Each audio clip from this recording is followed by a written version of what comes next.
Serena Blackwell stared at the torn pieces of an ultrasound scattered across her flower shop counter, evidence of a secret she'd just destroyed. 6 weeks pregnant by a man she'd never see again. Or so she thought. Because the next morning, that same man's face filled every news channel. Nico Valente, Mafia heir, announcing his wedding to end a blood war. The stranger from the thunderstorm wasn't just anyone. He was everything she couldn't have. And now she carried his child. A secret that could shatter an empire or save it. Want to see how this impossible love story unfolds? Stay until the end, hit that like button, and comment what city you're watching from so I can see how far this story reaches. Stood behind the counter of Wildflower and stood behind the counter of Wildflower and Thorn, her small flower shop tucked between a bodega and a dry cleaner, watching water stream down the windows like the city itself was weeping. It was past closing time, nearly 9 o'clock, but she'd stayed late to finish arrangements for a corporate event. Her hands moved with practiced precision, trimming stems, adjusting baby's breath, creating beauty from chaos. It was what she'd always done, what she'd had to do, ever since her parents died when she was 19, leaving her with nothing but this shop and the stubborn determination to make it survive. The bell above the door chimed.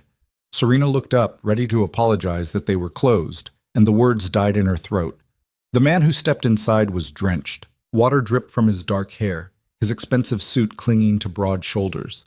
But it wasn't his appearance that stopped her breath. It was the way he looked at her, like he'd been searching for something and had finally, unexpectedly, found it. "We're closed," she managed, though her voice came out softer than she'd intended. "I know." His voice was deep, rough around the edges, with an accent she couldn't quite place. Italian, maybe. "I saw your light on. I need flowers." At 9 o'clock at night? In a thunderstorm? A ghost of a smile crossed his face. It transformed him from intimidating to devastating. Exactly at 9 o'clock at night. In a thunderstorm. Something about the way he said it, with a hint of self-deprecating awareness, made her relax slightly. She'd dealt with enough demanding customers to recognize when someone was being deliberately difficult. This wasn't that. This was something else. Something honest. "What's the occasion?" she asked, moving toward the cooler where she kept her pre-made arrangements. "Does there need to be one? Usually people don't brave weather like this for flowers without a reason." He stepped closer, leaving puddles on her worn wooden floor. Up close, she could see details the dim lighting had hidden. A scar along his jawline, eyes so dark they looked black in the shop's golden glow, and something in his expression that felt like recognition, though they'd never met. "Maybe I just wanted to see if anyone else was still awake in this city. Still working. Still here." The words hung between them, heavy with meaning she didn't fully understand. Serena found herself studying him more carefully. The suit, despite being soaked, was clearly custom-made. The watch on his wrist probably cost more than her monthly rent, but his eyes held something that money couldn't buy or fake. A bone-deep weariness that matched her own. "Roses," he said finally. "Red ones, a dozen. Classic choice. Is that a criticism?" "An observation." She pulled out a dozen long-stemmed roses, their petals perfect, deep crimson against dark green stems. "Roses say what words sometimes can't. And what's that?" She met his gaze directly.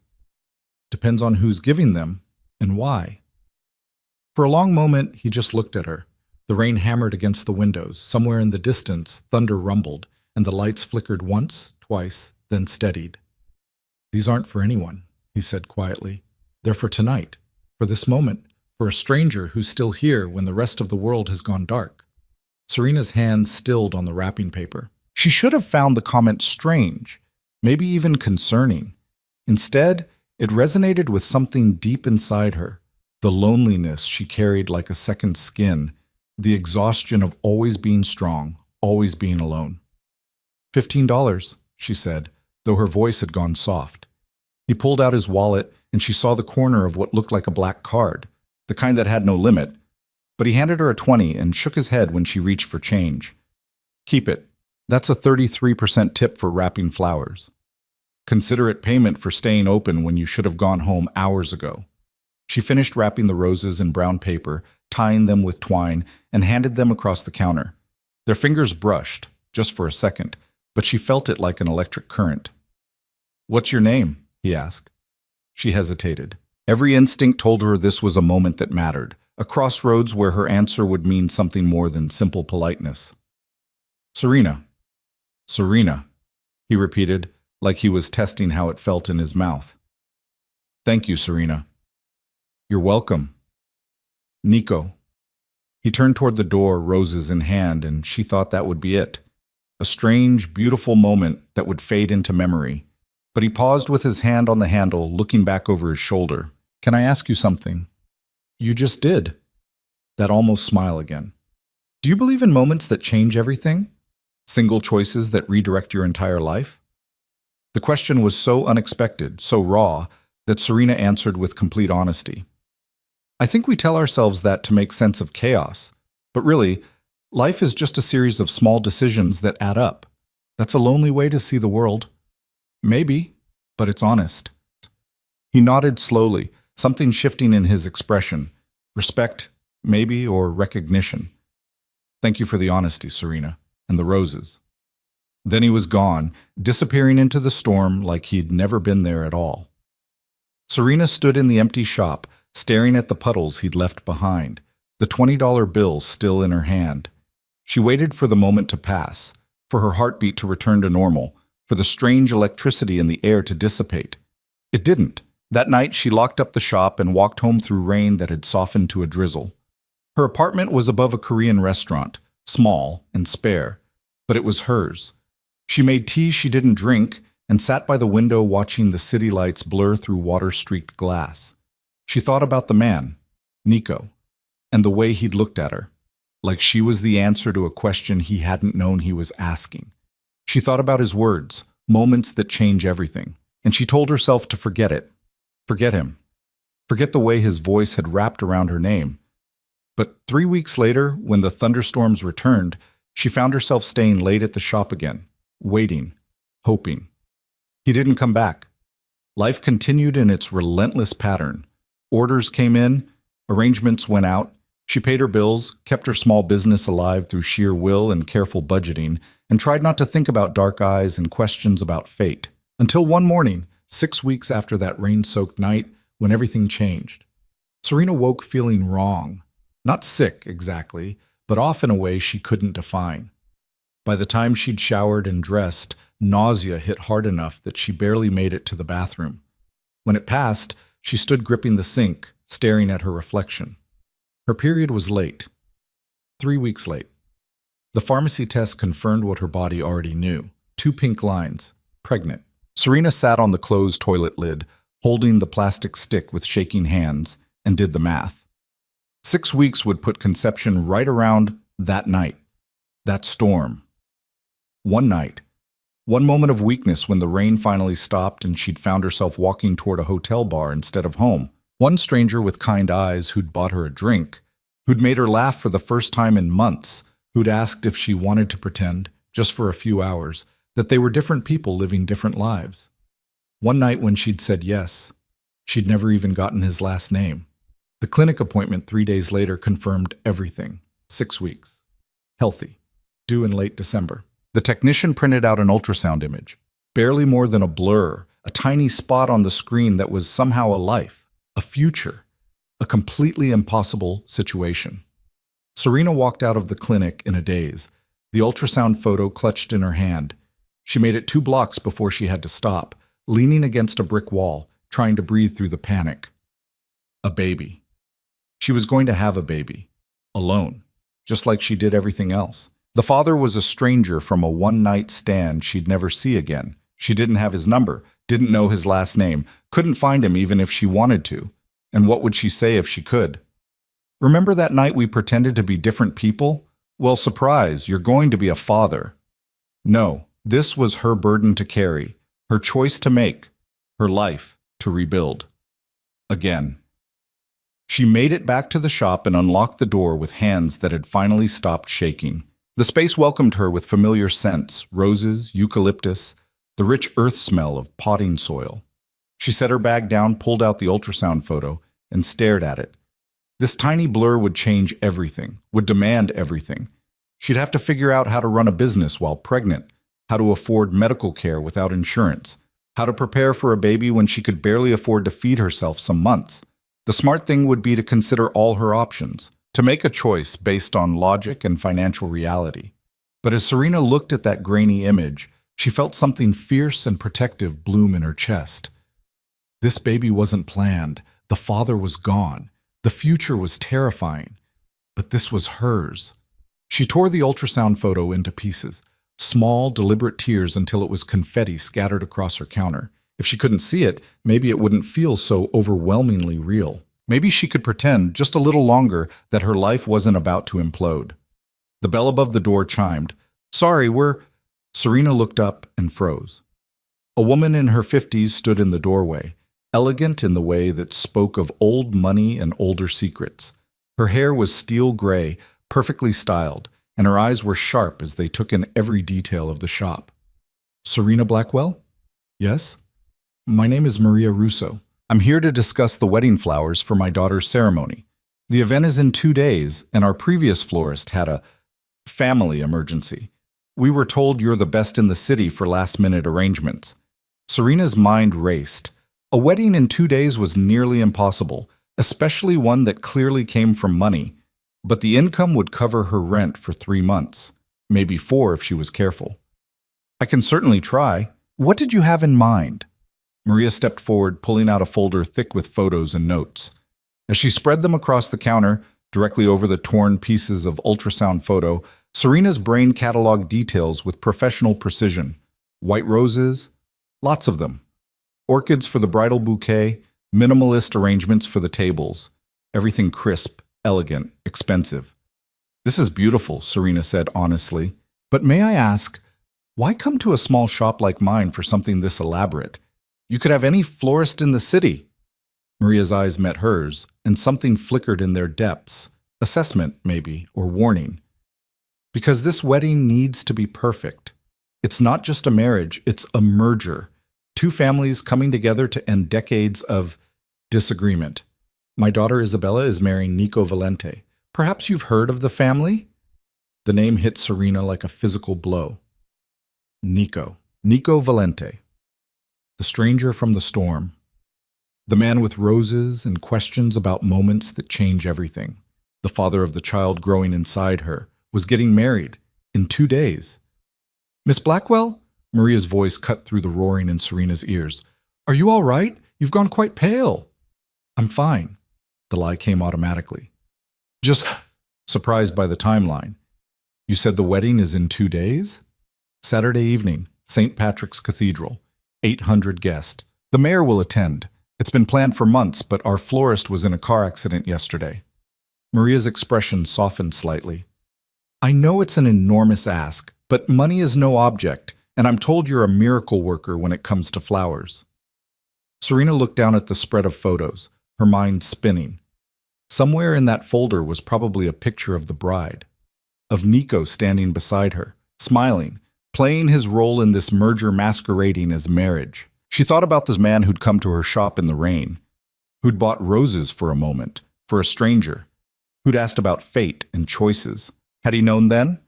Had he been getting married even while standing in her shop, looking at her like she mattered? And that night at the hotel bar, the night that had resulted in the tiny life she'd just torn into pieces. Had he known then, too?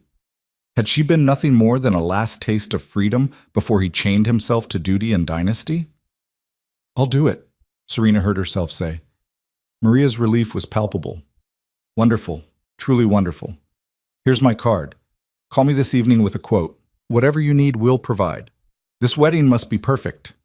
After Maria left, Serena stood among the scattered ultrasound pieces and wedding photos, understanding with crystal clarity that she'd just agreed to create the flowers for the wedding of her baby's father.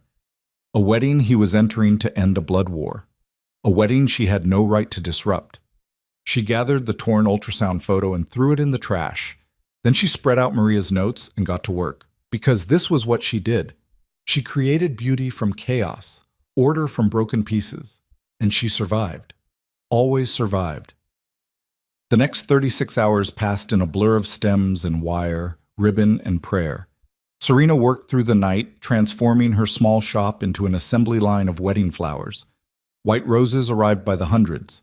Orchids came in refrigerated trucks. Her small space overflowed with blooms that would celebrate a union between two people she'd never met. Except she had met one of them, hadn't she? Had felt his fingers brush hers. Had heard him ask about moments that change everything. By Friday evening, every arrangement was ready. The bridal bouquet was a masterpiece, white orchids and roses bound with cream ribbon, elegant and timeless. Serena held it in her hands and thought about the woman who would carry it. Isabella Russo, the daughter of old money and older violence, the bride who would end a war, the woman Nico had chosen, or who had been chosen for him. Serena set the bouquet down carefully, her hand drifting unconsciously to her still flat stomach. In there, invisible and impossible, was another choice, another secret, another life that connected her to a man she was supposed to forget. She should tell him. The thought appeared unbidden, and she shoved it away violently. Tell him what? That a one-night stand had consequences? That would accomplish nothing except destroying the peace this wedding was meant to create.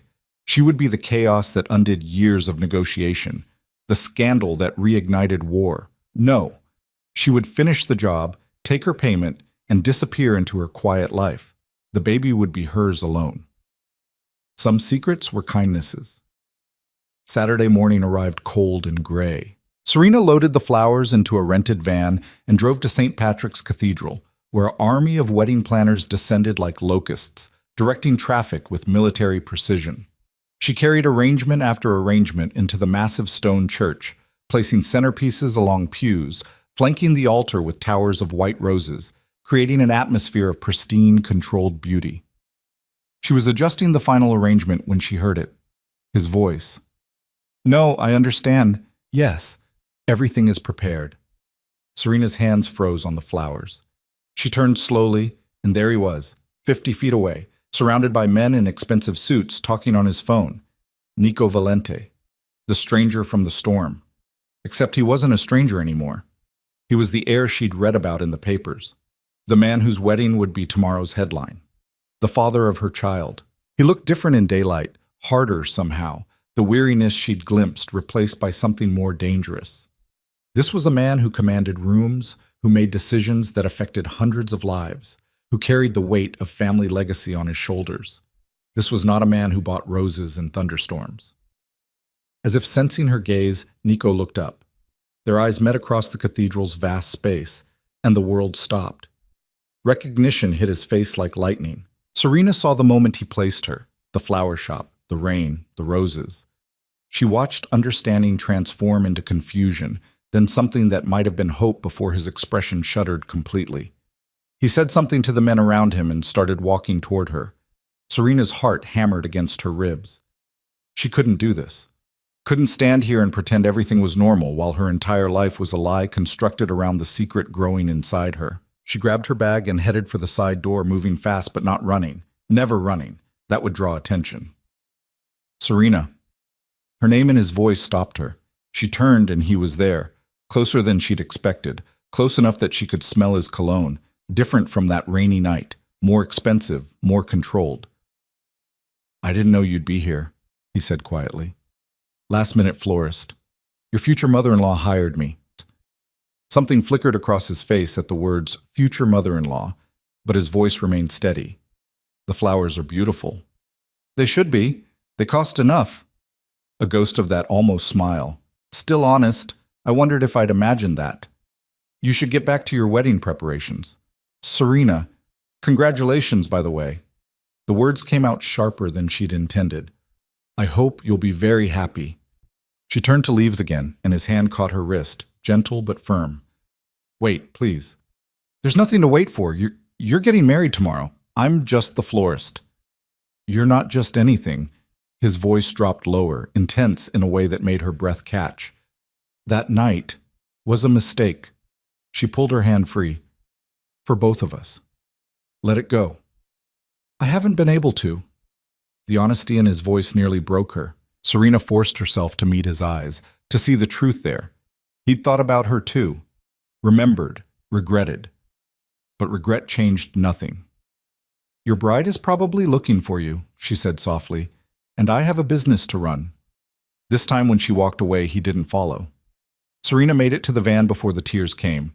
She sat in the driver's seat, hands gripping the steering wheel, and let herself break just a little, just enough to release the pressure building in her chest. Then she drove home, unloaded the empty containers, and opened her laptop to check the news. The headline stopped her heart. Valente Russo wedding tomorrow.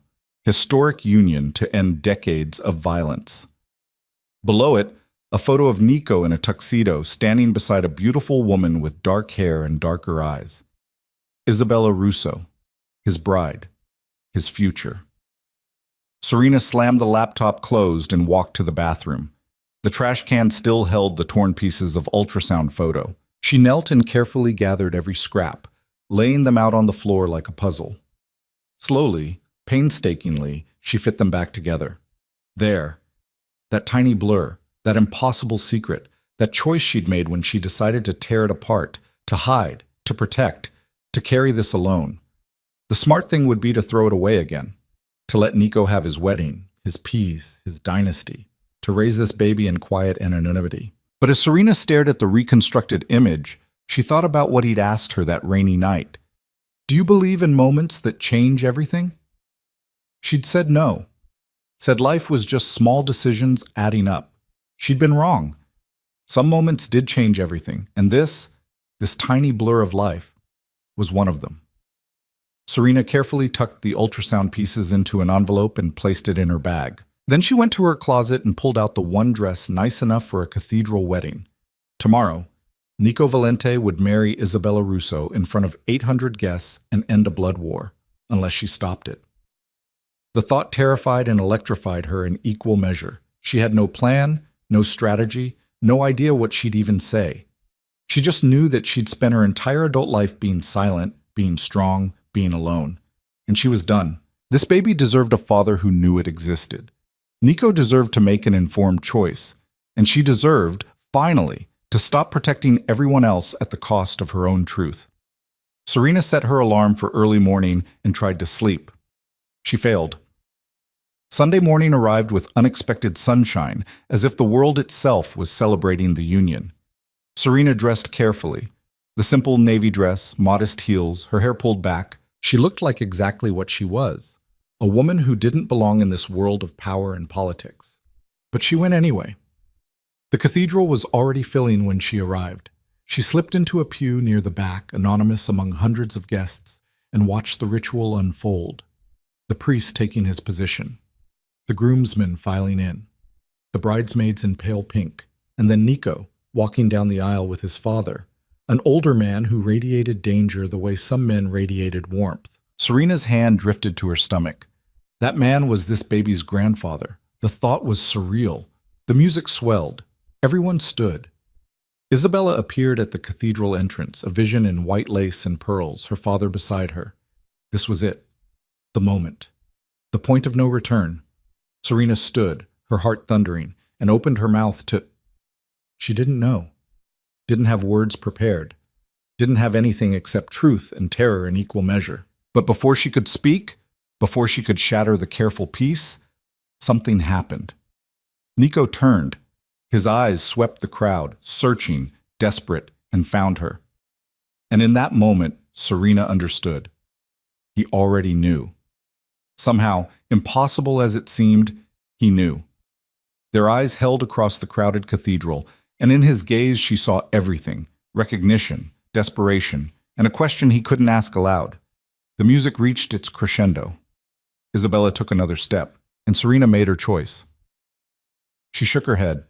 Just once, a tiny movement that said, "Not like this, not here."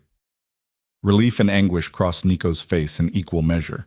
He turned back to the altar as Isabella reached him, took her hand, and spoke his vows like a man sentencing himself to life in prison. Serena left before the ceremony ended, slipping out into morning sunshine that felt cruel in its brightness. She'd made her choice, to protect his peace, to spare them both the scandal, but as she walked toward the subway, her phone buzzed. "Unknown number? Don't run. Please. I'm coming." Her hand shook as she typed back. "You just got married." "Unknown. I'll explain everything. Where are you?" She almost didn't answer, almost let this moment pass, let him return to his bride and his duty. Instead, she sent her address. Because maybe, just maybe, some moments really did change everything. And this one wasn't finished yet. Serena stood in her apartment staring at her phone, at the message that had just upended what little remained of her carefully constructed denial. I'm coming. 2 words from a man who'd just married someone else. 2 words that promised everything and threatened to destroy her fragile equilibrium. She should have said no, should have blocked the number, locked her door, disappeared into the anonymity that had protected her for so long. Instead, she looked around her small apartment with new eyes, seeing it as he would see it. The worn furniture she'd bought secondhand. The kitchen barely big enough for one person. The water stain on the ceiling from the restaurant below. This was her life, stripped of pretense, and in less than an hour, Nico Valente would walk into it. Her hands were shaking. Serena pressed her palms flat against the counter, forcing herself to breathe. She'd made the choice to text him her address. She couldn't unmake it now, couldn't pretend she didn't want answers as badly as he seemed to want to give them. The intercom buzzed 43 minutes later. She pressed the button without speaking, heard the street door unlock, and counted his footsteps on the stairs. 3rd floor. No elevator. Each step bringing him closer to a truth she'd tried so hard to bury. Then he was there, standing in her doorway, and the sight of him stole her breath all over again. He changed from his tuxedo into jeans and a dark sweater, but he still looked out of place in her shabby hallway. Too polished, too dangerous, too everything she'd told herself to avoid. His hair was disheveled, like he'd been running his hands through it. His eyes held a wildness she hadn't seen before. "You came," she said, because someone had to speak. "You asked me to. I sent you an address. That's not the same as asking." "Serena." He stepped forward and she stepped back, maintaining distance like a shield. "You just got married. Shouldn't you be on your way to a reception, cutting cake, dancing with your bride?" Something twisted in his expression. "There's no reception, no bride, not anymore." The words hung between them, impossible and terrifying. "What are you talking about?" Nico closed the door behind him, and suddenly her small apartment felt microscopic. "Can I sit down? This is going to take a while to explain." She gestured toward the worn couch, and he sat like a man carrying the weight of the world. Serena remained standing, arms crossed, maintaining every possible barrier. "Start talking." He looked up at her, and the rawness in his gaze nearly undid her. "I didn't marry Isabella. The ceremony happened, yes, the vows were spoken. But the moment it was over, before we even left the cathedral, I told her the truth." "What truth?" "That I couldn't do it, couldn't pretend, couldn't build a life on a lie when the only woman I've thought about for the past 6 weeks was standing in the back of the church looking at me like her heart was breaking." Serena's breath caught. "You saw me." "Of course I saw you. I've been looking for you everywhere." He stood, closing the distance between them with 2 steps. "After that night at your shop? After the hotel? I tried to find you. Went back to the flower shop 3 times, but you were never there. Started to think I'd imagined the whole thing, that you were just a dream I'd conjured to escape reality." "You were engaged," she whispered. "The whole time. You were promised to someone else." "An arrangement. A business merger dressed up as marriage." His jaw tightened. "I've known Isabella since we were children. She's a good person trapped in the same cage I'm trapped in. 2 families using their children as bargaining chips to end a war neither of us started." "That doesn't make it better. That night at the hotel, you let me think—" "I know." He ran a hand through his hair, frustration and regret warring in his voice. "I know what I did.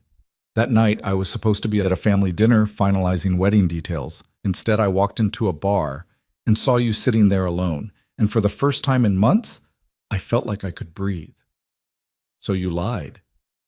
"I didn't lie. I just didn't tell you the whole truth. That night, I wasn't Nico Valente, heir to a crime family. I was just a man who wanted one night where choices were his own, where he could talk to a woman who saw him, not his last name." Serena felt tears burning behind her eyes. "You don't get to do that. You don't get to rewrite what happened into something romantic when you were using me as an escape from your real life." "You're right." He took a step back, giving her space. You're absolutely right. What I did was selfish, reckless, wrong, and I've been paying for it every day since. Paying for it? The words came out sharp. You have no idea what paying for it looks like. Then tell me. His voice dropped, intense and urgent. Tell me why you were at the cathedral today. Tell me why you looked at me like you were drowning. Tell me. He paused, something shifting in his expression. Tell me why you're protecting your stomach like that. Serena's hand had drifted unconsciously to her abdomen. She snatched it away too quickly, and understanding crashed across his face like a wave. No, he breathed. No, that's not. You can't be. I can be. I am. The words came out defiant. 6 weeks, due in December. And before you ask, yes, it's yours. There hasn't been anyone else. Nico sat down hard like his legs had stopped working. For a long moment, he just stared at her, processing, calculating, understanding blooming in his expression. That's why you were at the cathedral, he said finally. You were going to tell me. I was going to, I don't know what I was going to do. Stand up and object, cause a scene, ruin your peace treaty? She laughed, bitter and broken. In the end, I couldn't do it. Couldn't be the reason the war started again. Serena, no, let me finish. She moved to the window, needing distance, needing air. I found out 3 days ago, went to a clinic, saw the ultrasound, and realized my entire life just imploded. The father is a stranger from a one-night stand. A stranger who, it turns out, is basically Mafia royalty about to marry someone else to stop people from killing each other. I'm not marrying anyone. His voice was steady, certain. Not Isabella, not anyone except the woman I choose. You can't choose me, the words exploded out of her. You think this is some fairy tale where you ride in and rescue me? Where we live happily ever after? Look around, Nico. Look at my life. I run a flower shop that barely breaks even. I live above a Korean restaurant. My furniture is from the street. I have no family, no connections, no power. I'm nobody. You're the mother of my child. An accident, a mistake. Not to me. He stood, crossing to her with purpose. Listen to me. Really listen. I don't care about the shop or the apartment or any of it. I care that when I walked into a random flower store in a thunderstorm, I found the first person in years who looked at me and saw just a man, who was honest when honesty is the rarest commodity in my world, who made me feel like maybe, just maybe, there was still something worth fighting for beyond duty and dynasty. That's not love. That's escape. Then let me ask you something. His hand came up slowly, telegraphing the movement, giving her time to pull away. When she didn't, he gently cupped her cheek. That night at the hotel, was it just escape for you too? Just scratching an itch? Because the woman I spent those hours with, the woman who laughed at my terrible jokes and told me about her parents and cried when I asked about her dreams, she wasn't pretending. Neither was I. Serena closed her eyes against the tenderness in his touch. It doesn't matter what it was. Reality is standing in my apartment. Reality is a baby neither of us planned.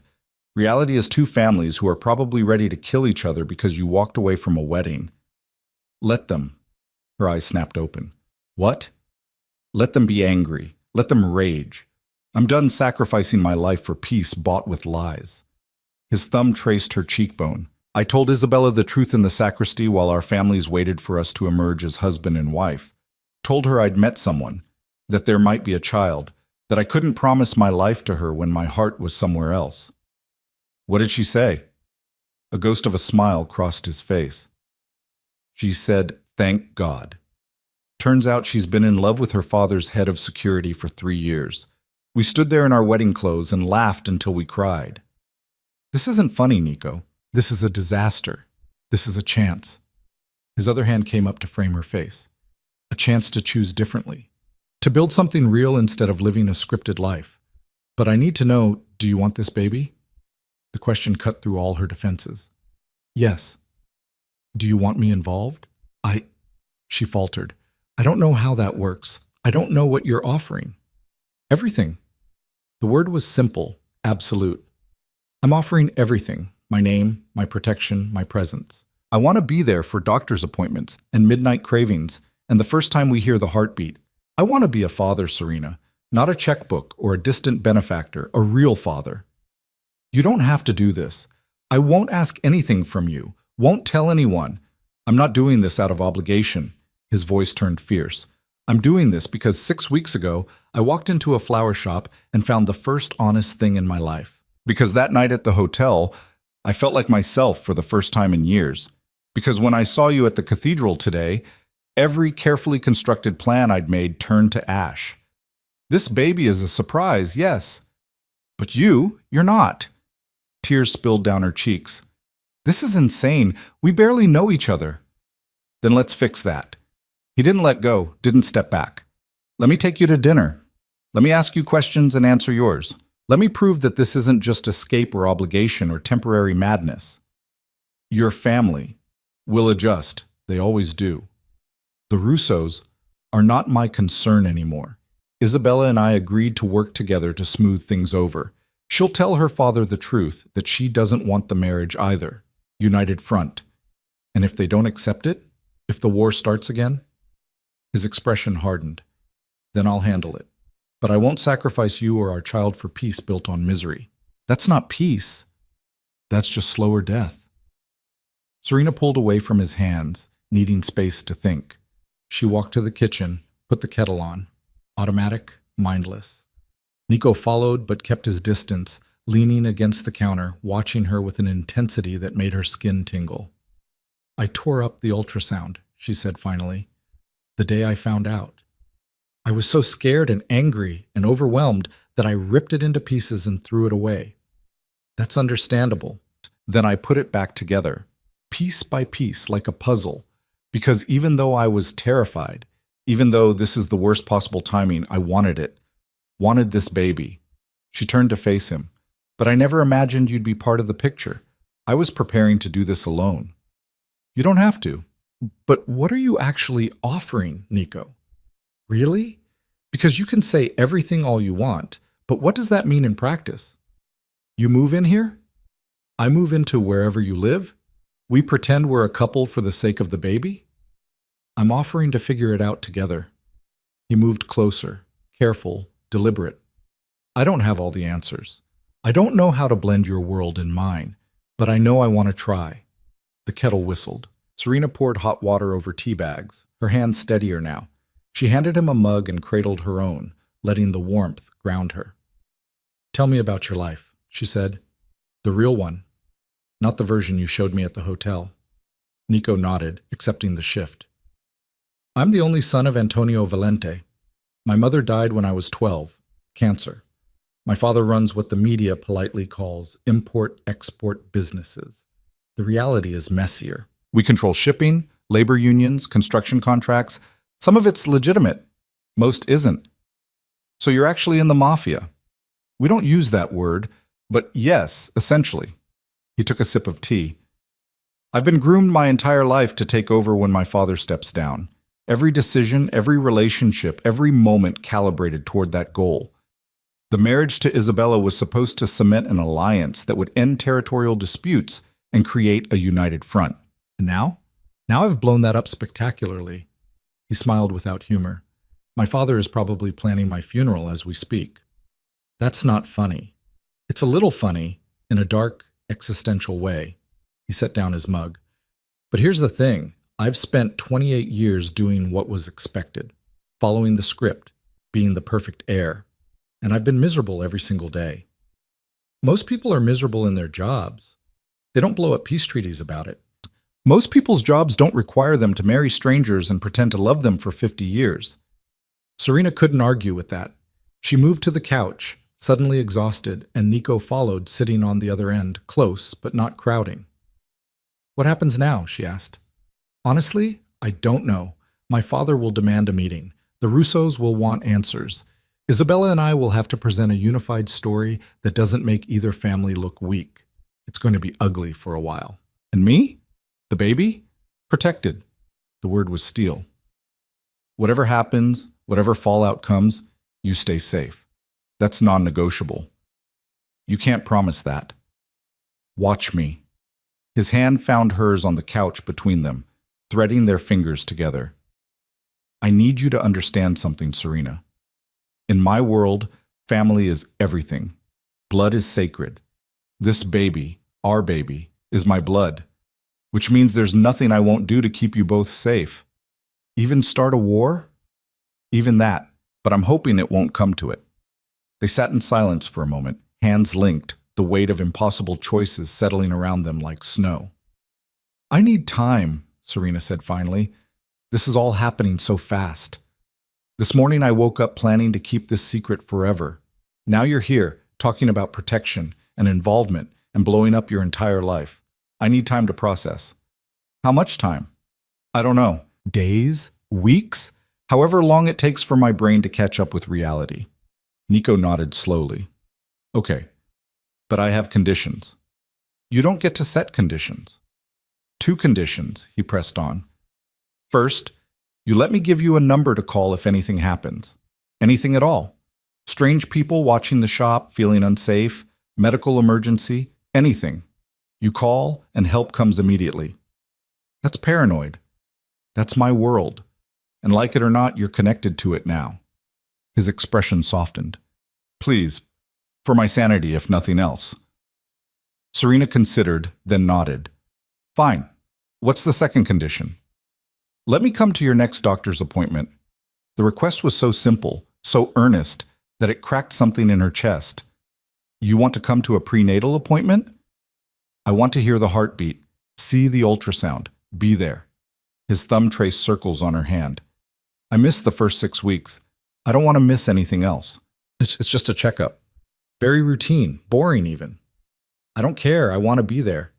Serena felt her resistance crumbling. This wasn't the dangerous heir she'd read about in the papers. This was the man from the flower shop, the one who bought roses for a moment and asked about fate, the one she'd already started to care about before reality complicated everything. It's on Thursday, 2 p.m. Relief washed over his face. Thank you. Don't thank me yet. You might regret it when you're sitting in a waiting room full of pregnant women and parenting magazines. Impossible. He squeezed her hand. But I should go. Let you rest. Process. Whatever you need. He stood, and Serena walked him to the door.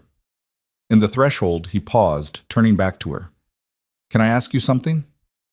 Haven't you asked enough for one day? That almost smile. One more. That night at the hotel, did you feel it too? The connection? She could have lied, could have protected herself with denial. Instead, she chose honesty. Yes, I felt it. That's why I'm so angry.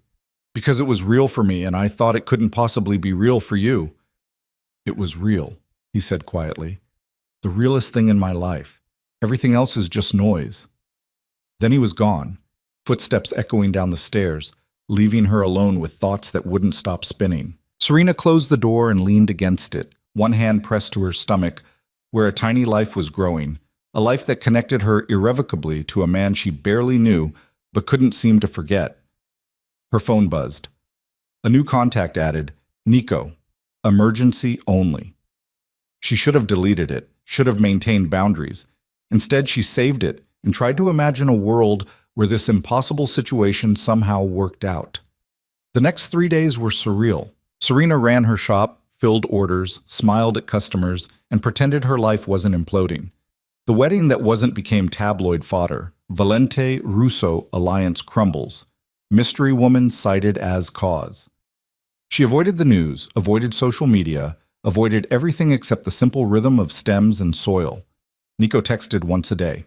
Never pushing, never demanding, just simple messages. Thinking of you, hope you're well. Thursday still works for me. She didn't always respond, but she read every message. Tuesday afternoon, a black car pulled up outside her shop. Serena's heart jumped, thinking Nico had come despite promising space. Instead, a woman in her 30s emerged, elegant, professional, carrying a briefcase. The bell chimed. Serena Blackwell? Yes? My name is Catherine Ross. I'm an attorney. Nico Valente asked me to stop by. Every protective instinct Serena had flared to life. I don't need a lawyer. I'm not here to represent you. I'm here to provide information. Catherine set her briefcase on the counter. May I have 5 minutes of your time? Against her better judgment, Serena nodded. Catherine pulled out a folder. Mr. Valente wanted you to understand the security situation. Since the wedding cancellation, there's been significant tension between the families. Nothing violent yet, but the possibility exists. He's arranged for discreet protection, a detail that will monitor your shop and apartment but stay invisible unless needed. Absolutely not. I don't want bodyguards. They're not bodyguards. You'll never see them. They're simply insurance. I don't want to be monitored. Catherine's expression softened. I understand your hesitation, but please consider you're carrying the first grandchild of Antonio Valente. Whether you want that to matter or not, it does. There are people who might see you as leverage. The word sent ice down Serena's spine. Leverage for what? Negotiation, pressure. The Russos are embarrassed by the broken alliance. Some of the more aggressive members might see you as a way to force Nico back to the table. That's insane. That's reality. Catherine slid a card across the counter. This is my direct number. If you see anything unusual, anyone watching the shop, following you home, asking strange questions, you call immediately. Don't wait. Don't second guess. Serena picked up the card with numb fingers. What does Nico want from me? Really? Honestly, I think he wants you to be safe. Everything else is secondary. Catherine closed her briefcase. He's a good man trapped in a bad situation. The fact that he's trying to protect you while giving you space says a lot about his priorities. After Catherine left, Serena locked the shop early and went upstairs. She stood at her window watching the street below, looking for watchers, for threats, for any sign that her quiet life had become something dangerous. She saw nothing, which somehow made it worse. Wednesday night, she barely slept. Thursday morning arrived with rain. Of course it was raining, and Serena dressed carefully for the appointment. She told Nico to meet her at the clinic, not wanting him to know her routine, her patterns. It was a small boundary, but she needed it. He was waiting outside when she arrived, standing under the awning, wearing jeans and a leather jacket, looking nothing like the Mafia heir from the papers, and everything like the man who'd bought roses in a storm. You came, she said. I promised. They walked into the clinic together, and Serena felt eyes tracking them. The receptionist's knowing smile, other patients' curious glances.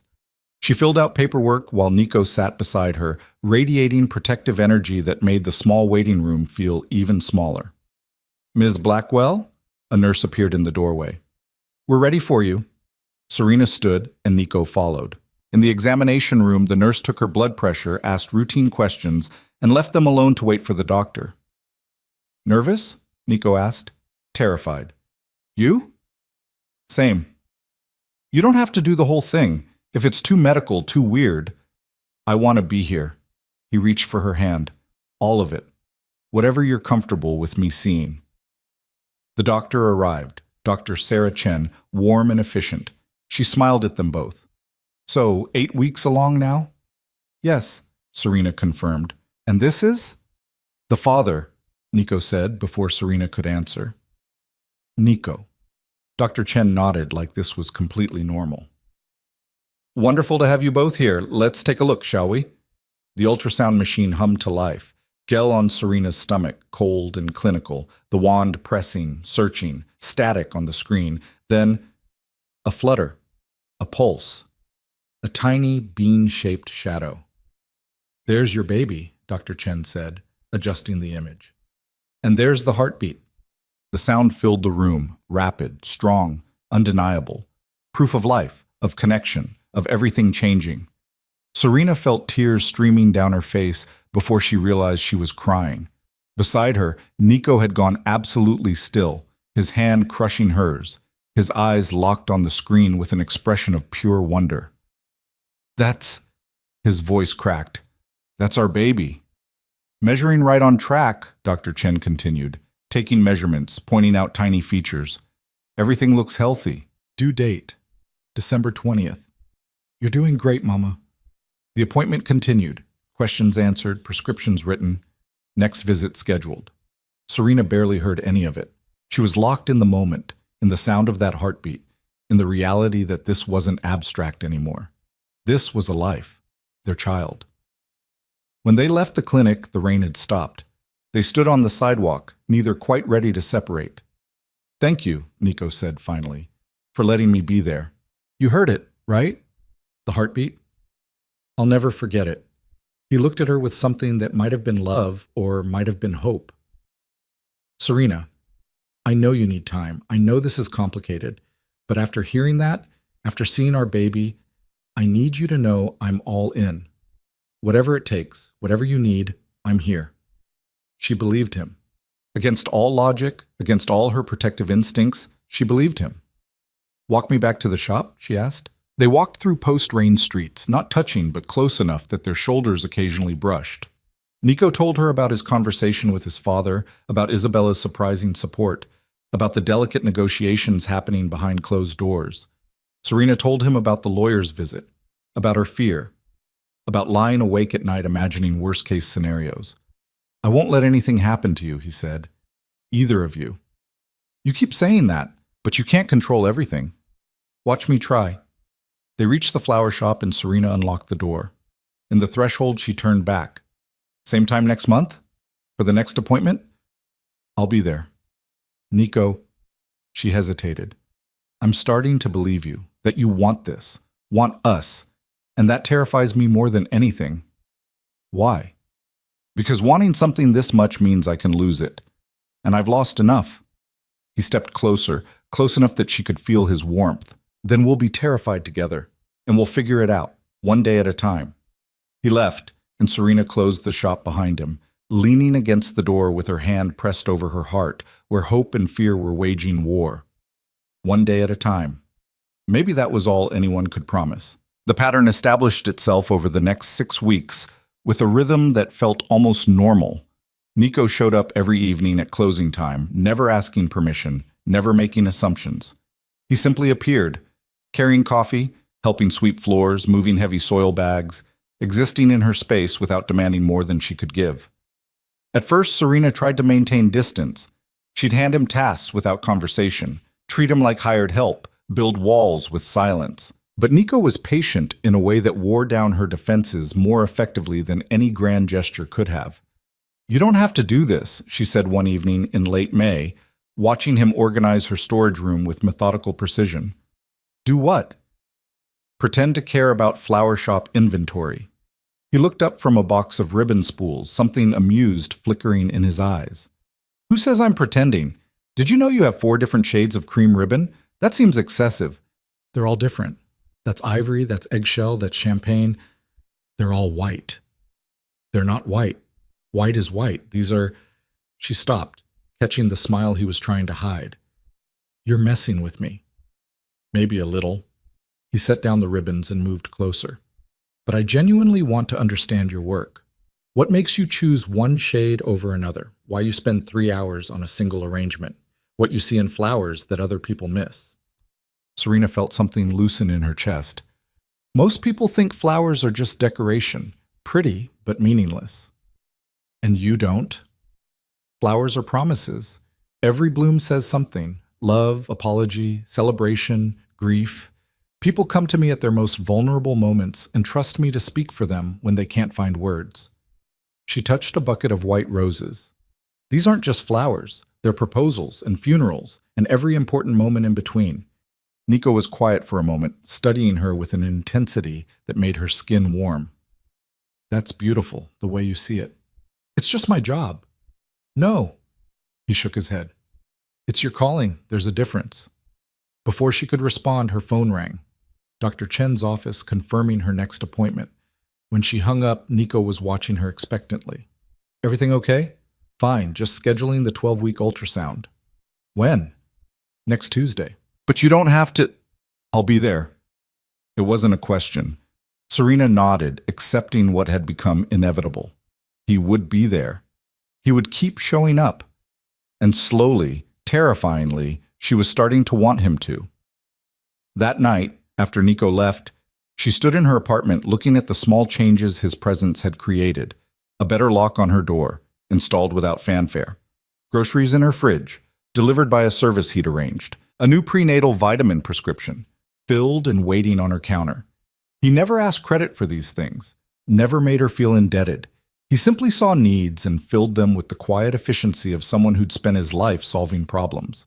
It should have felt controlling. Instead, it felt like care.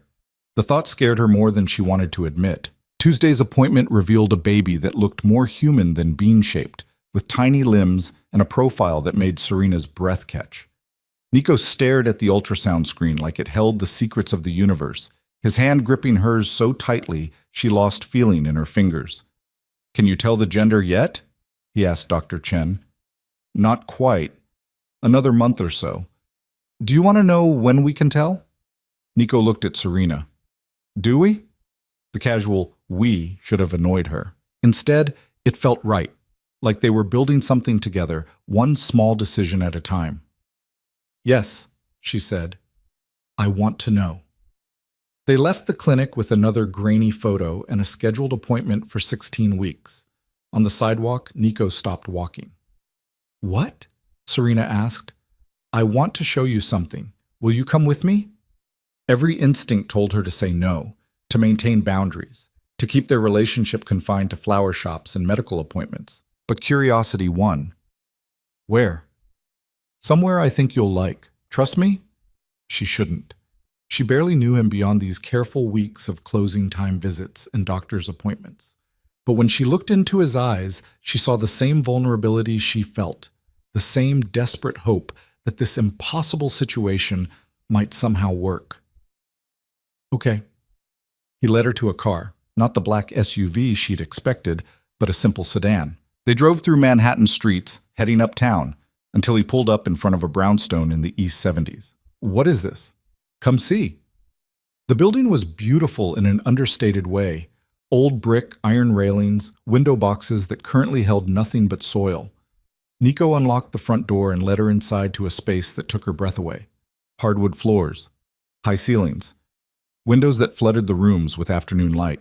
It was empty but elegant, worn but full of potential. "What is this place?" Serena asked again. "A possibility." Nico stood in the center of the living room, hands in his pockets, watching her reaction carefully. "I bought it last week. Been sitting empty for months.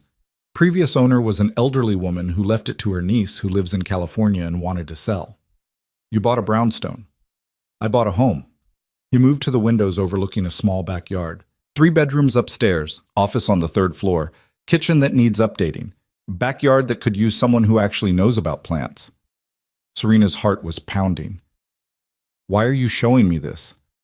"Because I want you to see what I'm building, not for obligation or duty or because a baby is coming, though that's part of it, but because I want a life that's mine, a home, not a fortress, a future I choose instead of one chosen for me. This is too much, too fast." "I'm not asking you to move in tomorrow." He turned from the window. "I'm asking you to see that I'm serious, that when I say I want to be part of this, I mean building a real life, not just showing up for appointments and helping at the shop. A life where our child has a home with room to grow, where you have space to breathe." "I have an apartment." "You have a room above a restaurant." His voice was gentle, not judgmental. "I've seen the water stains, the broken heating, the stairs you struggle with when you're carrying supplies.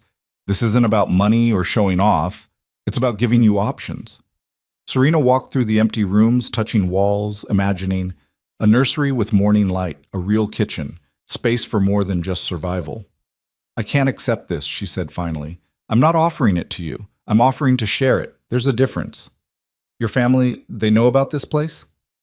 Something dark crossed his expression. "My father knows I bought a property. He doesn't know why or where. I'm keeping certain things separate until I figure out how to navigate the situation." "What situation?" Nico was quiet for a moment, then gestured to the built-in window seat. They sat, and he took a breath like a man preparing to jump off a cliff. "The peace with the Russos is fragile. Isabella and I presented a united front. Mutual decision, still allies, no bad blood. But her father, Marco Russo, he's old school, sees the broken wedding as disrespect. My father is managing him, but it's delicate. And me? The baby? Hidden for now, protected." He took her hand. "My father knows there's someone. He doesn't know who or where or about the pregnancy. I've kept that information locked down tight because once it's out, you become a piece on the board. Leverage, a bargaining chip." Fear spiked through her. "Maybe I should leave, go somewhere else, disappear." "No." His grip tightened. Running makes you vulnerable. Staying close, staying protected. That keeps you safe. Safe in a cage. Safe and alive.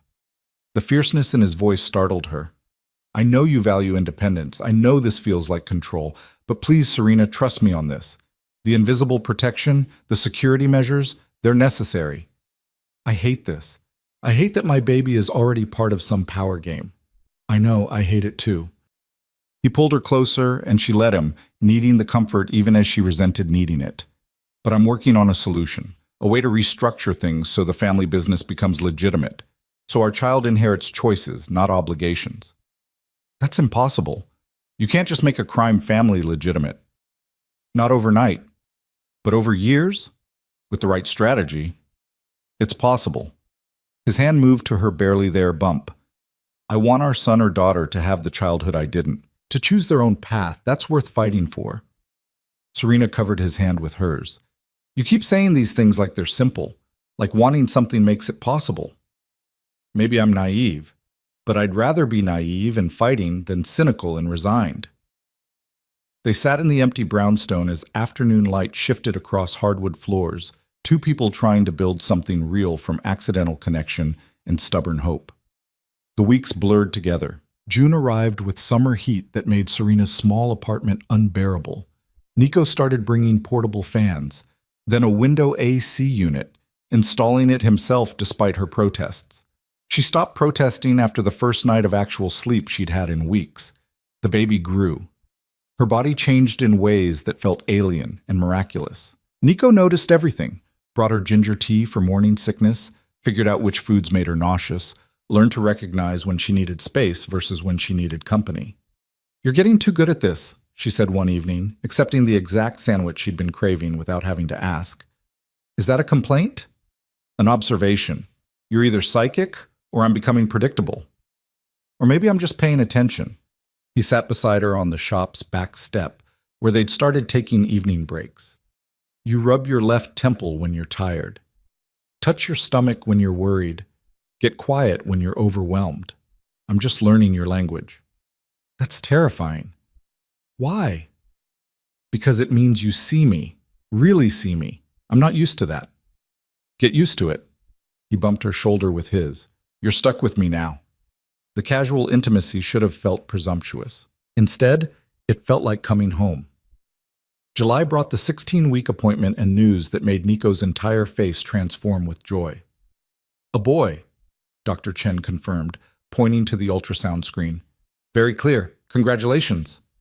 Serena felt tears streaming down her face as Nico pressed his forehead to hers, both of them laughing and crying in the small examination room. A son, he whispered. We're having a son. That night he took her to dinner, a small Italian place in the West Village, quiet and intimate. They talked about names, about the future, about dreams neither had voiced before. Matteo, Nico said suddenly. It means gift, gift from above. That's beautiful. My grandfather's name. He died when I was young, but I remember him being kind in a world that demanded hardness. I'd like our son to carry that forward. Matteo Blackwell, Serena tested. Matteo Valente. The name hung between them, heavy with implication. Serena set down her fork. He'll have your last name?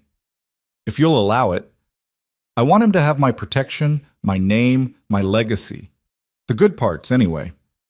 Nico reached across the table. But I'm not demanding. If you want him to be Matteo Blackwell, I'll support that too. What about Matteo Blackwell Valente? Something shifted in his expression. Surprise, then pleasure. You do that? Hyphenate? He's both of ours. Why shouldn't his name reflect that? Matteo Blackwell Valente. Nico smiled, genuine and unguarded. I love it. They left the restaurant hand in hand, a casual intimacy that had developed so gradually Serena couldn't pinpoint when it started. On the sidewalk, Nico pulled her close. Thank you, he said. For what? For letting me in. For trusting me with this. For being brave enough to build something with me even though I know you're terrified. Who says I'm terrified? Your hand is shaking. She looked down at their joined hands and laughed because he was right. Fine, I'm terrified. Happy? Not happy you're scared, but happy you're doing it anyway. He kissed her forehead, a gesture so tender it made her chest ache. That's real courage, Serena, doing the scary thing because it matters. August arrived with news that shattered their careful peace. Serena was closing the shop when three men walked in. She knew immediately something was wrong, the way they moved, the cold assessment in their eyes, the carefully neutral expressions that promised violence. "We're closed," she said, hand sliding toward the panic button Nico had installed beneath the counter. "We won't take long." The leader, 40-something, expensive suit, scar along his neck, smiled without warmth. "Just wanted to introduce ourselves, let you know we're aware of your situation." "I don't know what you're talking about." "Sure you do. Nico Valente's little secret, the reason he abandoned the Russo alliance." He moved closer, and Serena's hand found the button. "Marco Russo sends his regards, says he hopes you and the baby stay healthy. Would be a shame if anything happened." The threat was clear as crystal. Serena pressed the button. "You need to leave. Now." "We're going. Just wanted you to know, decisions have consequences. Nico chose you over peace. Hope you're worth it." They left as suddenly as they'd arrived, disappearing into evening foot traffic. Serena locked the door with shaking hands and called Nico. He arrived in under 3 minutes with two men she didn't recognize, fury radiating off him in waves. "What did they say?" "Exactly." She repeated the conversation, watching his expression darken with each word. When she finished, he pulled her into his arms, holding her so tightly she could barely breathe. "I'm sorry. I'm so sorry. This is my fault. Nico, no, listen, I thought we had more time, thought I could keep you separate, keep you safe. But they found you anyway." "What does this mean?" He pulled back, hands framing her face. "It means we need to change strategy. No more hiding, no more keeping you at arm's length from my world. You need real protection, not just surveillance. I'm not going into hiding. I'm not asking you to. I'm asking you to let me move you temporarily, until I can negotiate a permanent solution." "Move me where?" "The brownstone. It's secure, monitored, defensible. And I'll be there. Not down the hall or a phone call away. Actually there." "You want me to move in with you?" "I want you and our son to be safe. Everything else is negotiable." Serena looked into his eyes and saw genuine fear beneath the controlled fury. These men had threatened their baby, had turned their private situation into ammunition for a war she didn't understand. "Okay," she heard herself say. "Okay. I'll move to the brownstone, but on conditions. Name them. First, I keep the shop. I'm not giving up my business." "Agreed. We'll increase security there, but you keep running it." "Second, you don't make decisions about the baby without consulting me. Not his safety, not his future, nothing. We decide together." "Absolutely." "Third," she hesitated. "Third, you tell me everything. No more protecting me from information. I need to understand what we're dealing with." Nico nodded slowly. "That's fair. But some of it is going to be ugly. I'm carrying your son into a world where men show up at my flower shop with threats. I think I can handle ugly." He kissed her then, sudden and fierce and full of everything they'd been dancing around for months. Serena kissed him back, pouring fear and hope and desperate trust into the connection. When they broke apart, both breathing hard, Nico rested his forehead against hers. "We're going to get through this," he promised. "You keep saying that. Because it's true. Whatever comes next, we face it together." The move happened within 48 hours. Nico's people packed her apartment with military efficiency while Serena watched, clutching a box of personal items she wouldn't let anyone else touch. The ultrasound photos.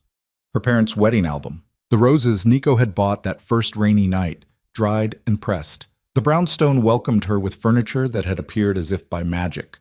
Comfortable, tasteful, clearly chosen with care. Her bedroom was on the second floor, spacious and bright.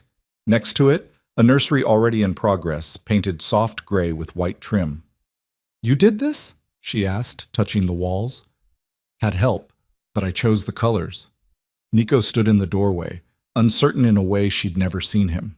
"I can repaint if you hate it. It's perfect." The relief on his face was almost comical. "Yeah?" "Yeah." She turned to face him fully. "Where's your room?" "Third floor. I wanted you to have space, not feel crowded." "Show me." He led her upstairs to a master suite that was pure Nico. Minimal furniture, dark colors, floor-to-ceiling windows overlooking the backyard. It felt like him, controlled but with hints of softness in the details. Books on the nightstand. A photo of them from the last ultrasound on the dresser. "When did you take that?" she asked, picking up the frame. "Dr. Chen gave me a copy. I hope that's okay." Serena studied the image, her and Nico in profile, both staring at the ultrasound screen with matching expressions of wonder. They looked like a couple, like partners, like people building a life together. "It's okay," she said quietly. That night, she couldn't sleep.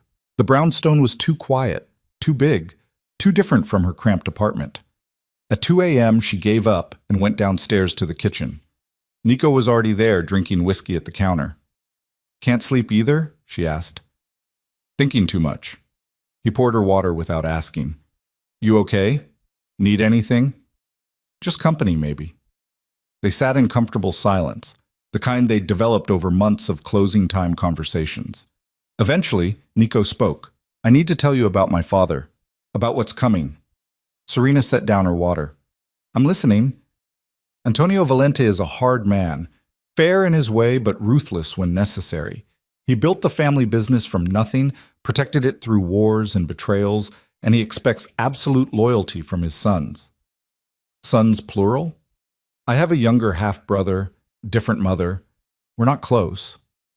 "And your father? He doesn't know about me?" "He knows there's someone. He doesn't know details. But after today, after the Russos found you, that protection is gone.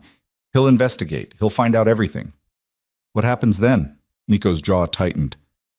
"He'll want to meet you, assess whether you're a liability or an asset. It won't be pleasant."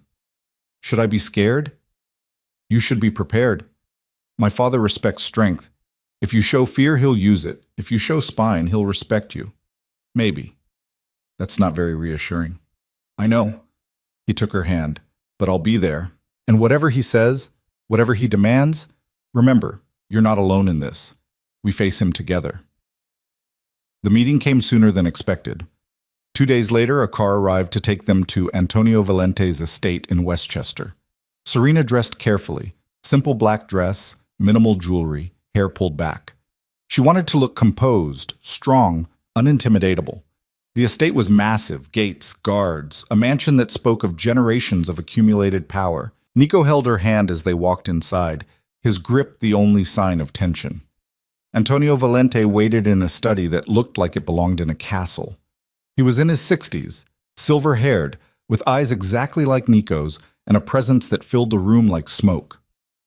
"So," he said, studying Serena with clinical precision, "this is the woman who ended the Russo alliance." "Father, this is Serena Blackwell. Serena. My father, Antonio." Serena extended her hand, forcing herself to meet Antonio's gaze directly. "Mr. Valente?" He took her hand, his grip firm, assessing. "You don't look like much. What did my son see in you that was worth starting a war?" "I wouldn't know. You'd have to ask him."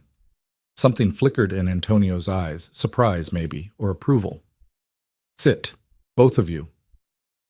They sat on a leather couch while Antonio remained standing, maintaining dominance through position. "I've had you investigated," he said bluntly.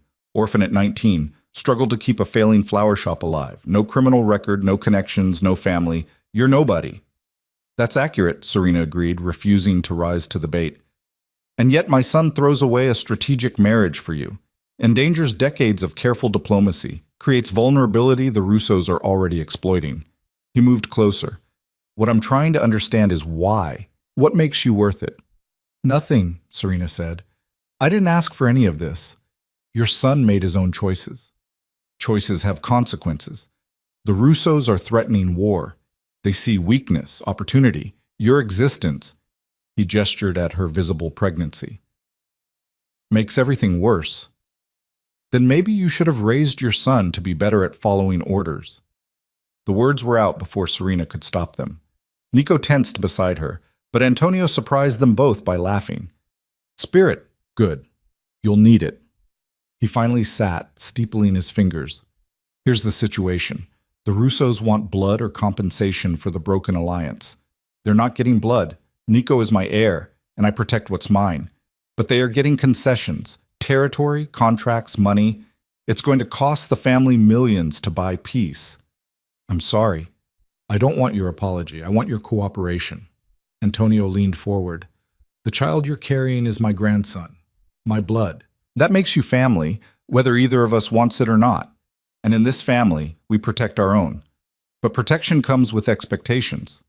What expectations? Loyalty, discretion, obedience to family decisions that affect collective security. His eyes drilled into hers. Can you offer that? Serena thought about saying yes, about taking the easy path. Instead, she chose honesty. I can offer loyalty to people who earn it, discretion when it doesn't compromise my values. But obedience? No, I won't be controlled, even for protection. The room went silent. Nico's hand found hers, squeezing support. Antonio studied her for a long moment. Then he smiled, sharp and approving. You'll do, he said simply. Nico, you chose well. She has spine. The tension broke like a snapped wire. Antonio stood, suddenly all business. The wedding will be small, immediate family only. We'll announce it after the baby is born. Frame it as a love match that resulted in Nico abandoning the Russo alliance for true feeling, softens the political blow.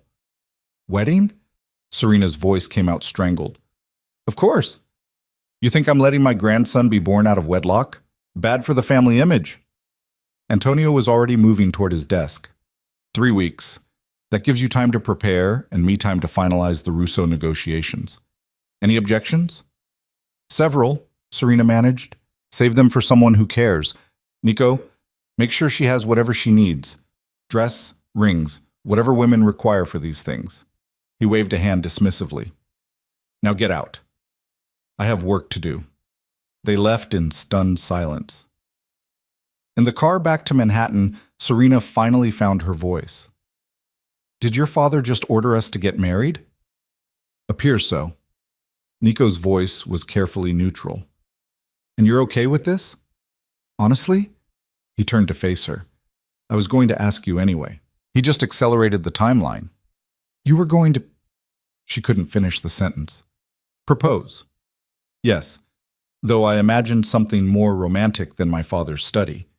He pulled a small box from his pocket. Was planning to do this properly, with flowers and a speech and everything. Serena stared at the box like it might explode. This is insane.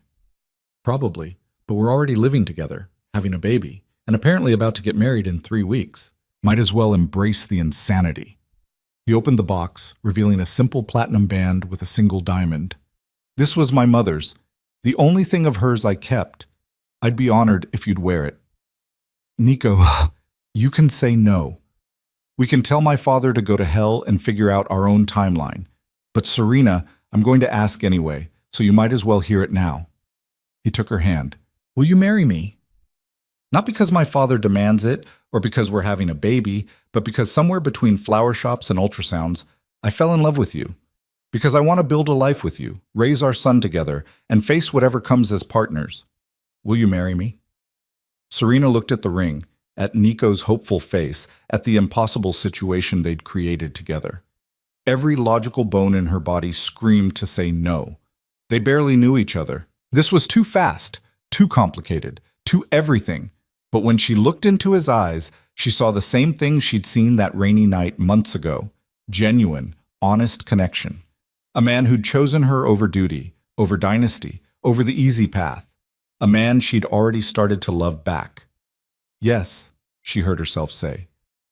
Yes, I'll marry you.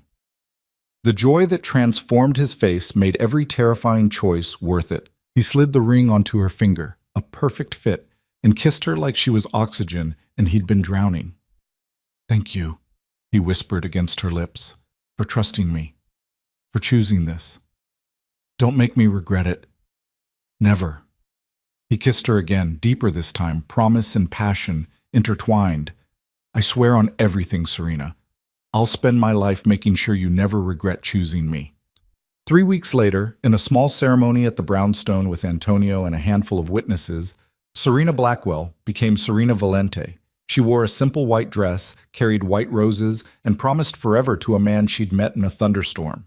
And somehow, impossibly, It felt exactly right. The first month of marriage was an education in compromise. Serena learned that Nico took his coffee black at 5 a.m., that he worked from the third-floor office until midnight most nights, that the men who appeared at odd hours weren't friends but soldiers reporting in. She learned the subtle language of his world, the difference between a business meeting and a negotiation, between respect and fear, between the man he showed the world and the man he was when they were alone. Nico learned that Serena needed the flower shop like oxygen, that she woke at 3 a.m. with pregnancy insomnia and made terrible decisions about nursery paint colors, that she cried at commercials and then got angry at herself for crying. He learned to read her silences, to know when she needed space versus when she needed him to pull her close and promise everything would be okay, even when neither of them believed it. They learned each other with the intensity of people building a foundation while standing on quicksand. September arrived with cooler weather and Serena's belly growing impossible to hide. At 24 weeks, she could no longer pretend the pregnancy wasn't real, wasn't changing everything about her body and her life. Nico treated her expanding form with reverence that bordered on worship, his hands constantly drawn to the curve of her stomach, his face lighting up whenever Matteo kicked.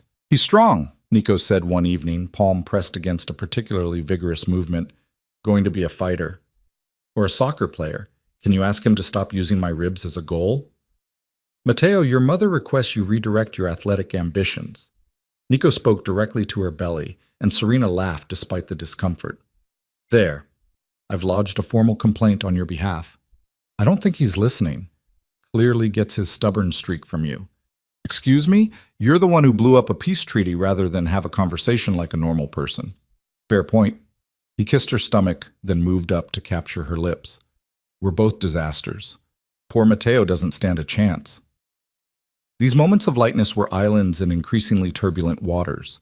The Russo situation remained volatile despite Antonio's negotiations. Marco Russo had accepted financial compensation, but made it clear the slight to his family's honor wasn't forgotten. Isabella, to her credit, had been vocal in supporting the mutual dissolution, but her father saw only weakness and opportunity. The threat came on a Tuesday in late September. Serena was at the flower shop. Nico had agreed to let her continue working with the condition that 2 guards remained visible at all times. When her phone rang. Unknown number. She almost didn't answer, but something made her pick up. "Mrs. Valente?" The voice was smooth, cultured, with an edge that made her skin crawl.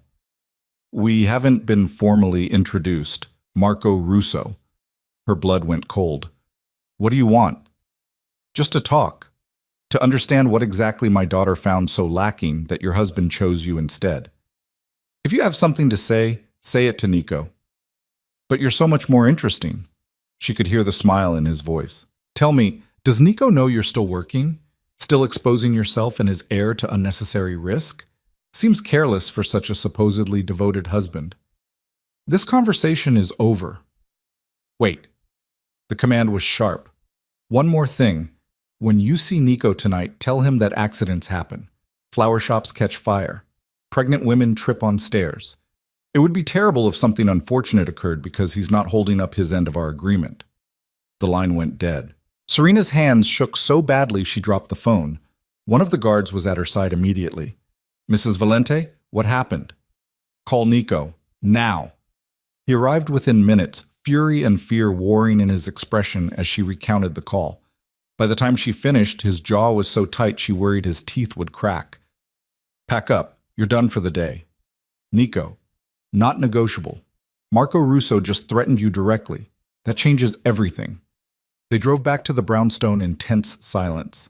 Inside, Nico made 3 phone calls in rapid succession, his voice dropping into the cold, dangerous register she'd only heard a few times before.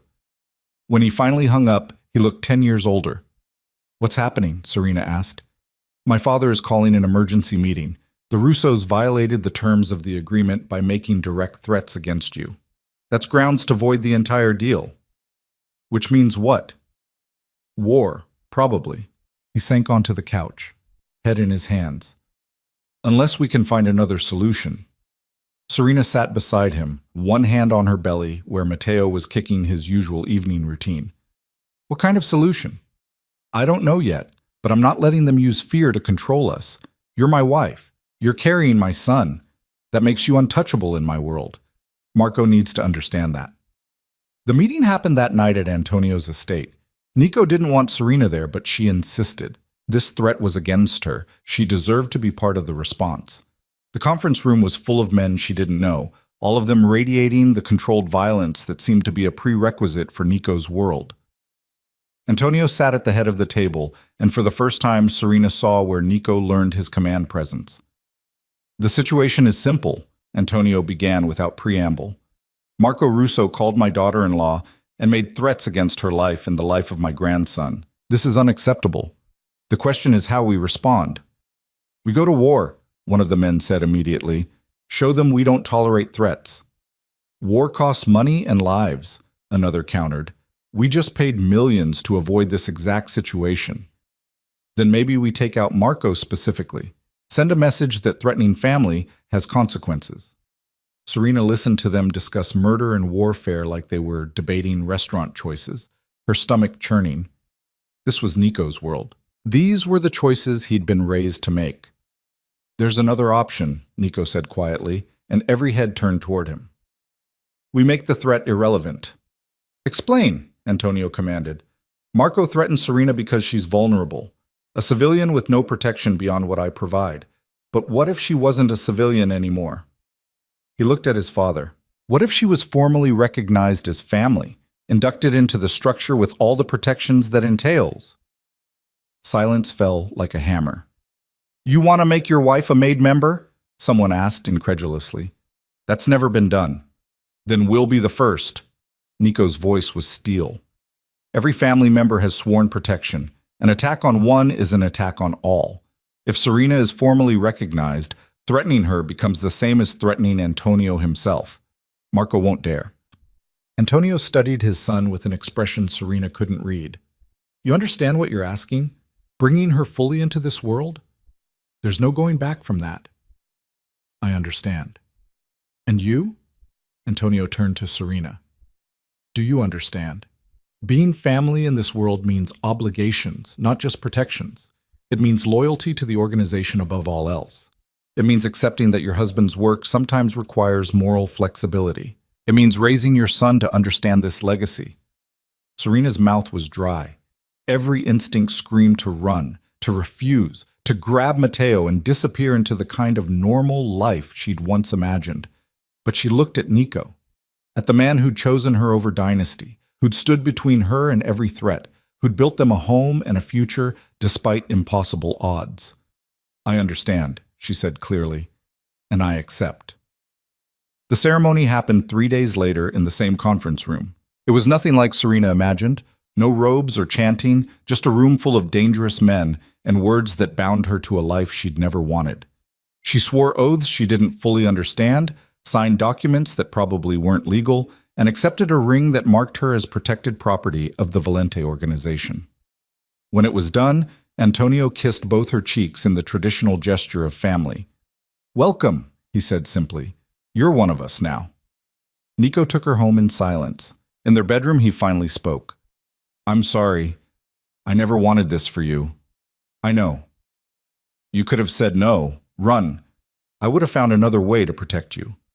Serena touched his face, turning him to meet her eyes. I said yes because I choose you. This life, this world. It's terrifying and wrong and nothing I imagined.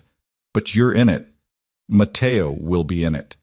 So I'm in it too. We protect each other. That's what family means.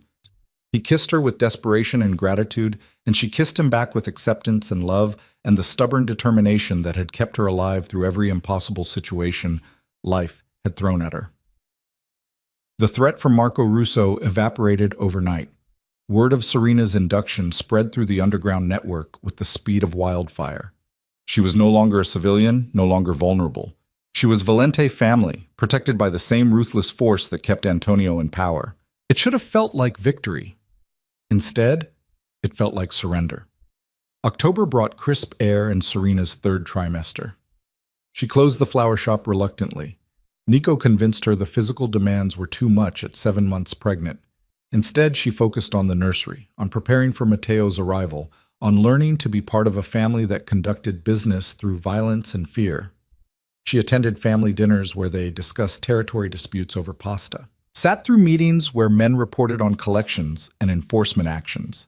Learned to recognize the difference between business problems and personal threats, between acceptable losses and unforgivable disrespect. And slowly, terrifyingly, it started to feel normal. I'm losing myself, she told Nico one night, her hands cradling her massive belly. I used to be a florist. Now I'm married to the mob, sitting through meetings about which corrupt official to bribe. How did this become my life? You're still you, he said, pulling her close despite the awkward angles her pregnant form created. You're still the woman who chose honesty over easy lies, who builds beauty from chaos, who looked at my father and refused to be intimidated. This world hasn't changed that. You're just learning to survive in it. What if I don't want to just survive? What if I want to actually live? Then we'll figure out how to do that. He kissed her temple. I meant what I said about making the business legitimate. It's slow, but I'm working on it. Transferring assets to legal enterprises, closing down the worst operations, building something Matteo can inherit without shame. Your father will never allow it.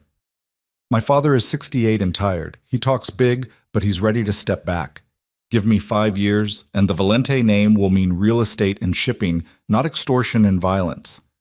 Serena wanted to believe him, but she'd seen enough of this world to know that leaving wasn't simple, that legitimate businesses still had roots in illegitimate foundations that the past never really let go.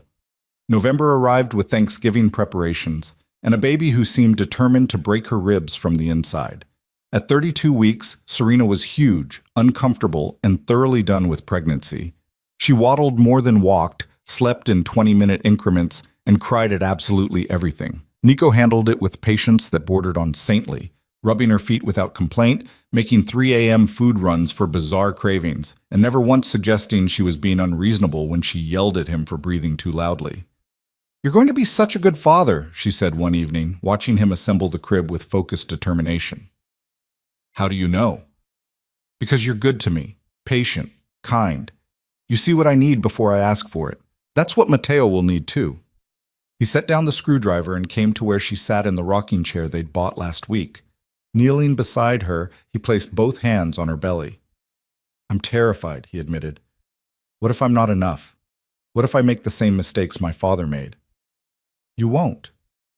You don't know that. Yes, I do. She covered his hands with hers. Because you're already asking the questions he never did. You're already trying to build something better. That's what makes you different. Matteo kicked hard enough that they both felt it, and Nico laughed, pure and unguarded and full of joy. In moments like these, Serena could almost forget the complicated reality of their life, almost pretend they were just two people in love, preparing for their first child, building a normal future. Almost. The illusion shattered on a Monday in early December when 3 men walked into the Brownstones' backyard. Serena was in the kitchen making tea when she saw them through the window, strangers, armed, moving with purpose. She hit the panic button and grabbed the phone, but before she could dial, Nico was already there, gun in hand, positioning himself between her and the threat. Get upstairs. Lock yourself in the bathroom. Don't come out until I tell you. Nico. Now, Serena. She ran, or tried to. 8 months pregnant made running more like urgent waddling. Behind her, she heard the back door crash open, heard voices raised in anger, heard a sound that might have been a gunshot. In the bathroom, she locked the door with shaking hands and called 911, then Antonio, then sat on the floor with her back against the tub and prayed. It felt like hours, but was probably only 10 minutes before she heard Nico's voice outside the door. It's me. You can come out. She opened it to find him disheveled but unharmed, though his knuckles were bleeding and his expression was murder incarnate. What happened?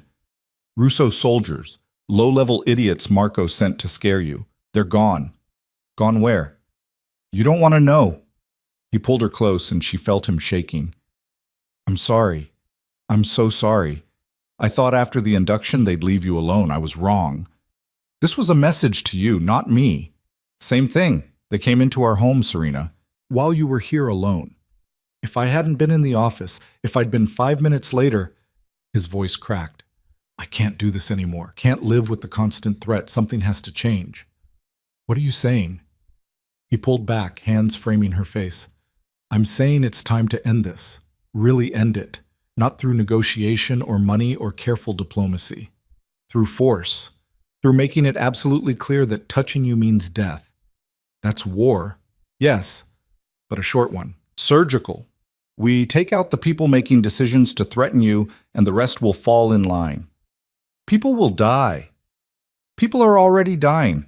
At least this way it ends. At least our son grows up in a world where his mother is safe. Serena wanted to argue, wanted to find another solution, wanted to believe peace was possible without violence. But she was tired. Tired of fear, of threats, of living like a target. And when she looked into Nico's eyes, she saw the same exhaustion mirrored back. "Okay," she whispered. "Do what you have to do." The war lasted exactly 48 hours. Antonio called in favors and deployed resources with the efficiency of a man who'd been preparing for exactly this confrontation.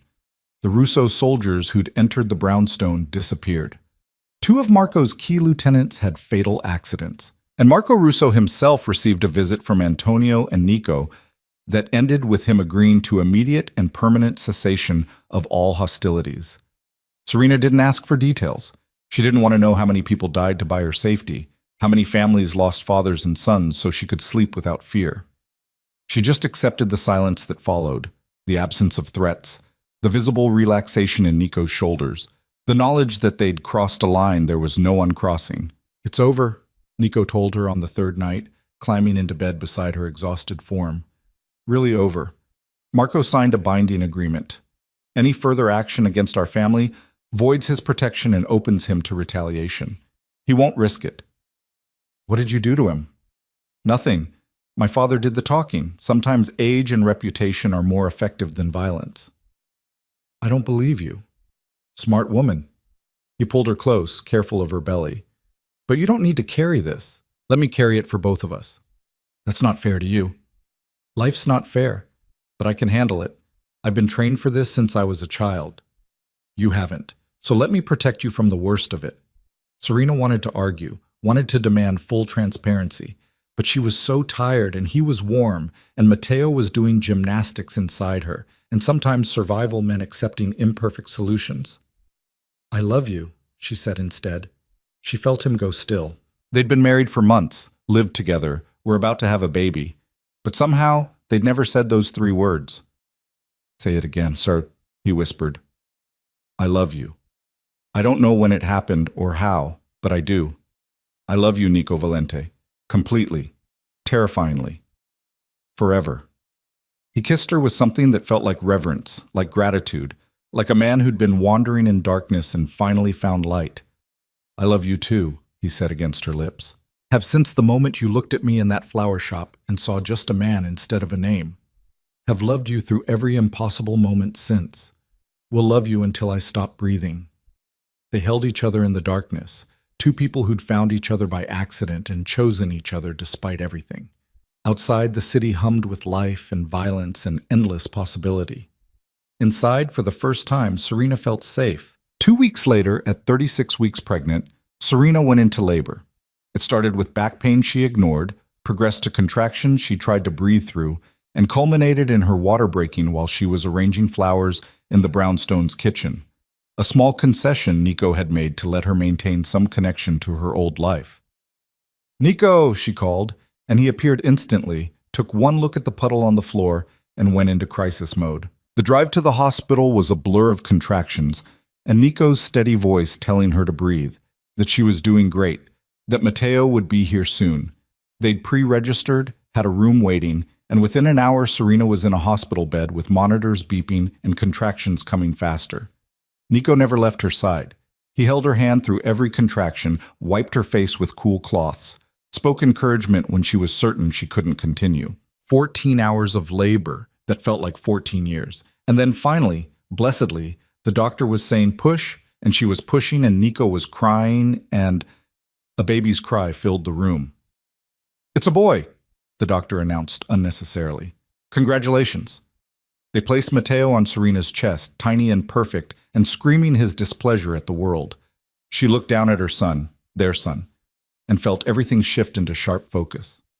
This was why. All of it. The fear, the compromise, the violence, the impossible choices. This tiny human made everything worth it. He's perfect, Nico whispered, touching Mateo's impossibly small hand with one finger. You're perfect, both of you. Mateo quieted at his father's voice, turning his head toward the sound. Already recognizing, already connecting. Serena watched Nico fall completely in love with their son, watched transformation happen in real time as dangerous heir became devoted father. Mateo Blackwell Valente, she said softly. Welcome to the world, little one. We've been waiting for you. The first night was chaos. Nurses checking vitals, family arriving with flowers and noise, Mateo screaming every 2 hours for food. Antonio showed up with a stuffed lion the size of a small car and tears in his eyes when he held his grandson for the first time. Even Isabella came, bringing gifts and genuine happiness for their little family. But eventually, the visitors left. The nurses dimmed the lights, and it was just the three of them, Serena exhausted in the hospital bed, Nico in the chair beside her, with Mateo sleeping on his chest, the city lights glowing through the window. We did it, Serena said quietly. You did it. I just held your hand. No, we did it, together. Built this against impossible odds. Nico looked at her, then at the baby sleeping peacefully against his heart. I was so lost before you, going through motions, playing a role, waiting for life to actually start. Then I walked into a flower shop in a thunderstorm, and everything changed. That feels like a lifetime ago. It was. We're different people now. Better people? I'd like to think so. He adjusted Mateo carefully, and the baby made a small sound before settling again. This little guy deserves parents who choose love over fear, who build instead of destroy, who give him a chance at a real life. Think we can do that? I know we can. He reached for her hand with his free one, linking them together, husband, wife, and child. A family built from chaos and choice and stubborn hope. Because we've already survived the impossible. Everything from here is just details. Serena closed her eyes, feeling the weight of exhaustion and joy in equal measure. In the morning, they'd go home to the brownstone. They'd figure out feeding schedules and diaper changes and how to function on no sleep. They'd navigate Nico's world and her needs and their son's future. But tonight, in this quiet hospital room, they were just a family. Imperfect, complicated, and absolutely real. And that was enough. The first 3 months with Mateo were a beautiful disaster. Sleep became a distant memory, a luxury from another lifetime. Serena learned to function on 90-minute increments, to shower with one ear always listening for cries, to eat meals standing up while rocking a fussy baby who seemed to think 3 a.m. was party time. Nico transformed into someone she barely recognized. The dangerous heir disappeared, replaced by a man who changed diapers with military efficiency, who sang off-key lullabies at 2 a.m, who cried the first time Mateo smiled at him. He rearranged his entire schedule around their son, taking meetings from home, delegating responsibilities, choosing fatherhood over empire building with a devotion that made Serena fall in love with him all over again. You're staring, Nico said one February morning, catching her watching him feed Mateo a bottle. Just memorizing this. You, him, this moment. Why? We have thousands of moments ahead. I know, but this is the beginning. When he's tiny enough to fit in one arm, when he still thinks you're the entire world. I want to remember it. Mateo finished the bottle and promptly spit up all over Nico's shoulder. Serena laughed as Nico grabbed a burp cloth with practiced ease. Glamorous, isn't it? He said wryly. The great Nico Valente, covered in baby vomit before breakfast. I think it's your best look yet. Liar. But he was smiling as he cleaned up, as he always smiled when Mateo was involved.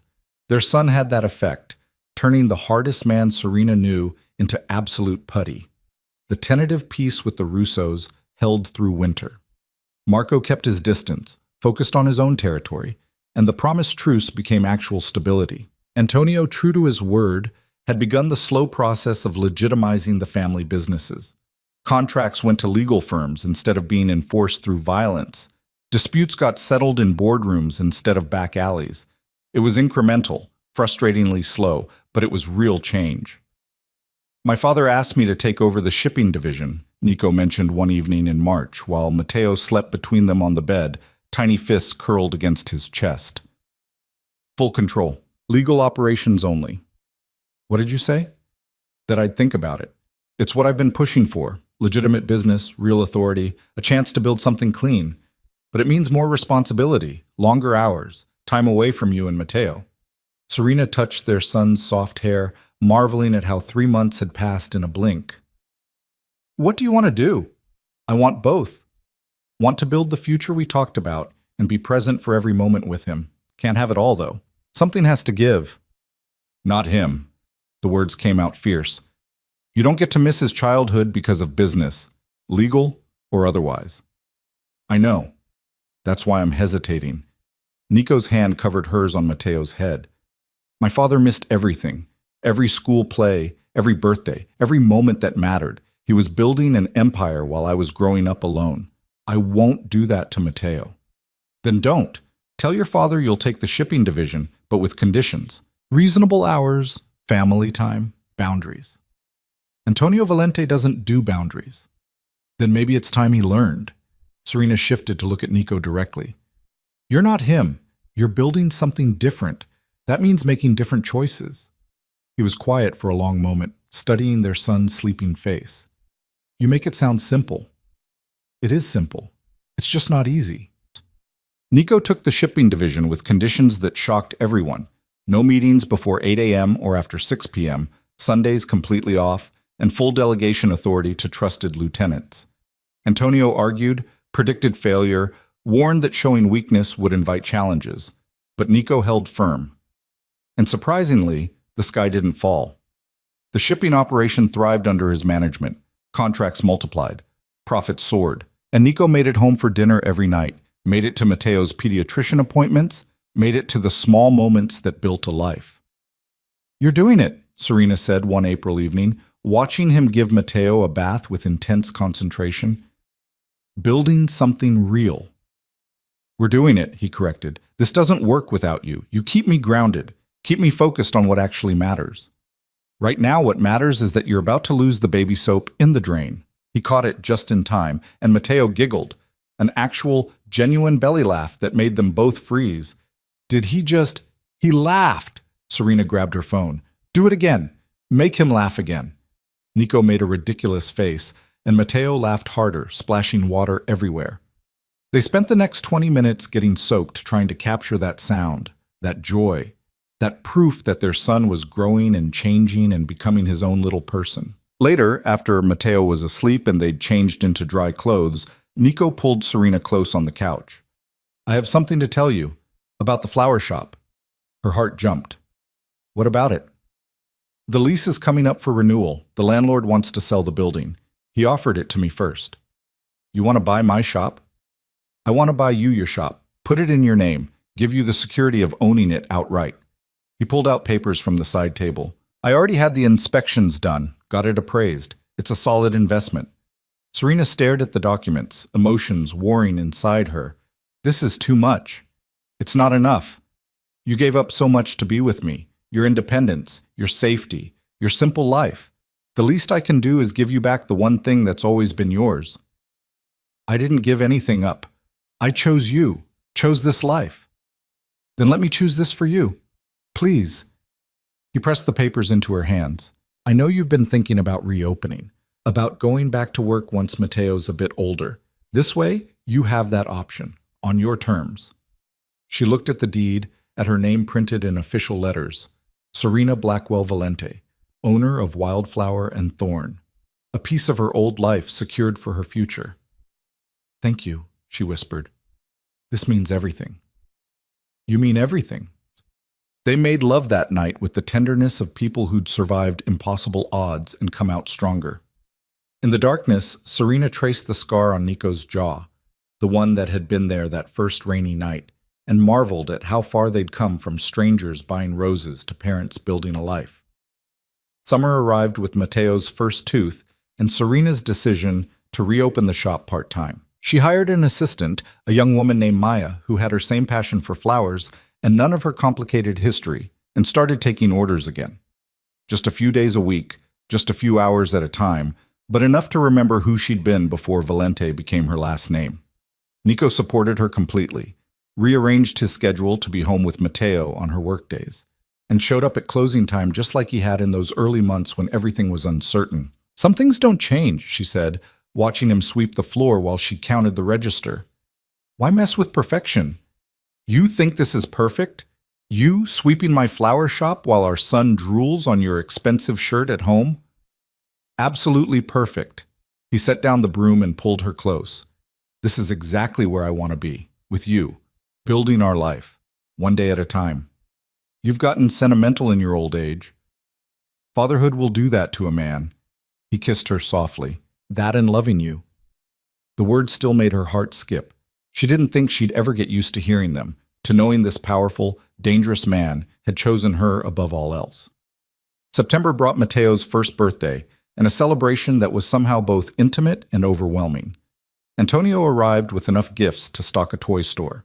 Isabella came with her security chief, the relationship she'd hidden for years now openly acknowledged. Extended family filled the brownstone with noise and laughter and the chaos of people who'd accepted Serena as one of their own. Look at him, Nico said, watching Matteo destroy a birthday cake with enthusiastic messiness. A year ago, we were in the hospital. Now he's walking and babbling and developing opinions about everything. He gets that from you, the opinions part.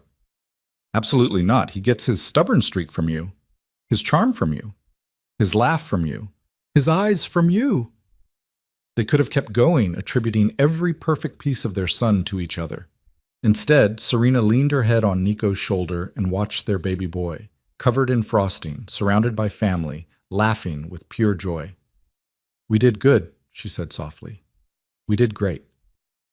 That night, after everyone left and Matteo was sleeping off his sugar high, Nico led Serena to the backyard. The space had transformed over the past year, from bare dirt to a garden that rivaled her shop. Roses climbed trellises, herbs grew in careful rows. A small fountain burbled peacefully in the corner. When did you do all this? She asked, amazed. Little by little. Weekends when you were at the shop, early mornings before Matteo woke up. I wanted you to have beauty here. Wanted our son to grow up with growing things. In the center of the garden stood something new, a stone bench with an inscription. For Serena, who builds beauty from chaos and taught me that love is the bravest choice. She traced the letters with shaking fingers. Nico, I know we're already married. I know we have a child and a life and all the legal paperwork. But I wanted to ask you again, properly this time. Not because my father demanded it or because circumstances forced our hand, but because I choose you, every day, forever. He knelt in the garden, in the space he'd built for her, and pulled out a second ring, different from his mother's elegant diamond. This one a band of intertwined platinum and gold.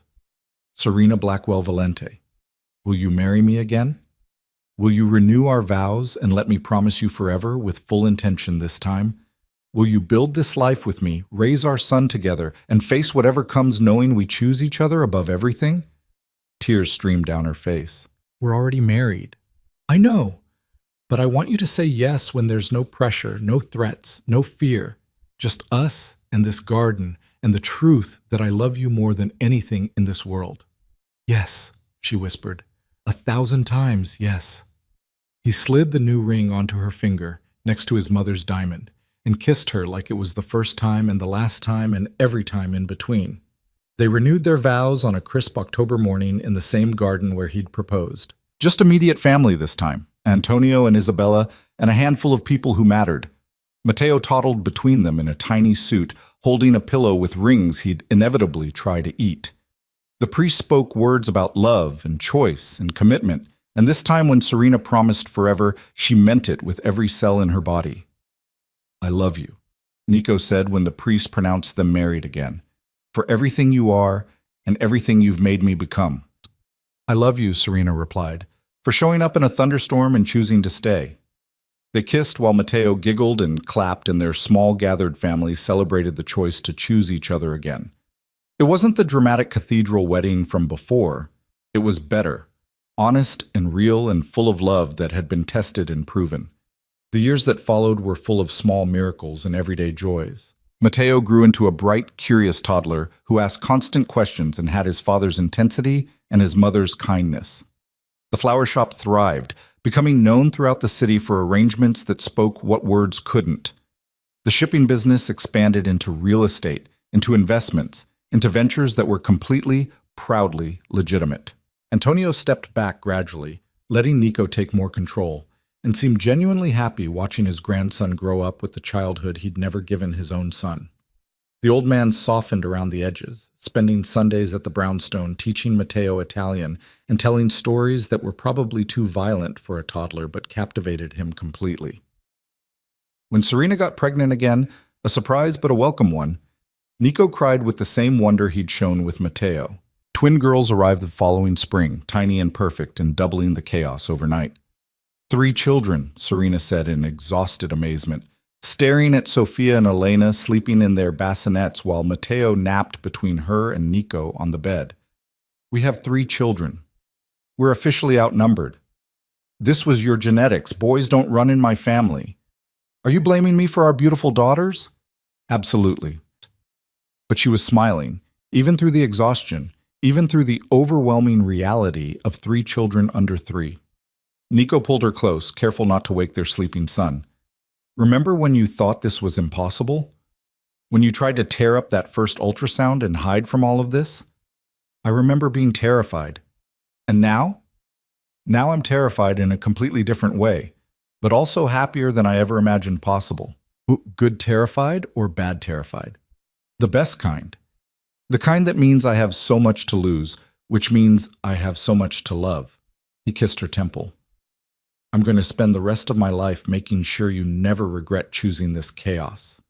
Too late for that. I'm all in now. They were all in together, building a life that was messy and beautiful and nothing like what either had planned. Nico continued transforming the family business, creating legitimate enterprises that employed hundreds and gave back to communities his father's generation had only exploited. Serena expanded the flower shop into a small chain, bringing beauty and meaning to neighborhoods that desperately needed both. The brownstone filled with laughter and tears, with skinned knees and first words, with family dinners where Antonio taught the children Italian curse words he definitely shouldn't, and Isabella brought gifts she definitely shouldn't have spent money on. The backyard garden grew wilder and more beautiful, becoming the children's favorite place to play, and Serena's refuge when the chaos got overwhelming. On their 5th wedding anniversary, or 7th, depending on whether you counted from the forced ceremony or the choice to renew, Nico surprised Serena with a trip to the hospital where Matteo was born. "Why are we here?" she asked, confused. "Come see." He led her to the maternity ward to a new wing that hadn't existed before. The plaque beside the entrance read, "The Serena Valente Family Center, where every beginning matters." "You built a maternity ward?" "We built it. The Valente Foundation funded it, but it was your idea. You said once that you wished you'd had support when you found out about Matteo. People to talk to, resources, help navigating the fear. This gives that to women who need it." The center was beautiful. Private rooms, counseling services, support groups, everything a scared pregnant woman might need. Serena walked through it crying, touching walls, imagining the lives that would change here. "This is too much," she managed. "This is what we're supposed to do with power and money. Build things that matter. Help people who need it. Create the support system neither of us had." He pulled her close. "This is how we make our legacy something Matteo and the girls can be proud of." "I love you so much it hurts." "Good, because I love you the same way." They stood in the center named for her, in the building where their son had been born, and Serena understood with complete clarity that this was what love looked like. Not grand gestures or perfect moments, but choosing each other every day and building something that outlasted fear. The children grew. Matteo started kindergarten, reading above his level and asking questions that required Google to answer. Sofia and Elena developed distinct personalities. Sofia serious and thoughtful, Elena wild and fearless. They filled the brownstone with noise and energy and the beautiful chaos of childhood. Nico kept his promise about being present. He coached Matteo's soccer team, attended every recital and school play, knew all his children's friends and teachers by name. The dangerous air was still there. Serena saw flashes when business got complicated or someone threatened their family. But mostly, he was just dad. Patient, loving, devoted. Antonio passed away peacefully when Mateo was 7, surrounded by family, having lived long enough to see his son build something legitimate and his grandchildren grow up safe. At the funeral, Nico delivered a eulogy that was honest about his father's flaws, but grateful for his late-life transformation. He made mistakes, Nico said, his voice steady despite the tears on his face. But he learned. He changed. He gave me space to build something better. That's his real legacy, not the empire, but the choice to let it evolve. Mateo held his father's hand through the entire service, 7 years old and already understanding that sometimes love means showing up even when it's hard. The flower shop became a neighborhood institution. People came to Serena for weddings and funerals, for apologies and celebrations, for moments when they needed beauty to speak what they couldn't. She knew her regulars by name, knew their stories, created arrangements that captured their exact feelings. One afternoon in late spring, a young man came in looking lost and soaked from unexpected rain. "I need flowers," he said. "I don't know what kind. Just something that says what I can't." Serena smiled, remembering another rainy day and another lost man. "Tell me about her."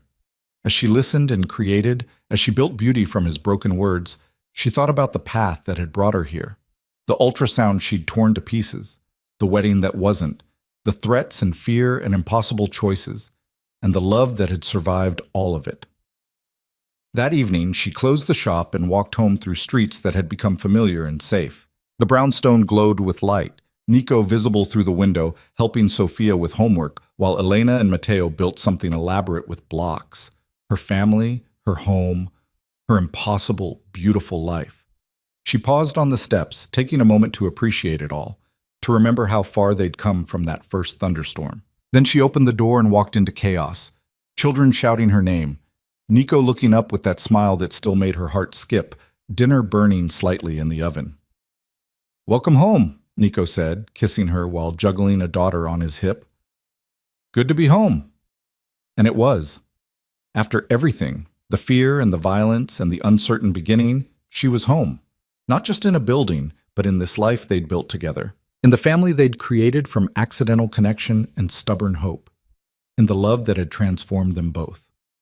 That night, after the children were asleep, and the kitchen was clean, and the world was quiet, Serena and Nico stood in the backyard garden. The roses she'd planted 5 years ago climbed high now, full and fragrant. The fountain burbled its peaceful song. Moonlight turned everything silver. "Do you ever think about that night?" Nico asked, pulling her close.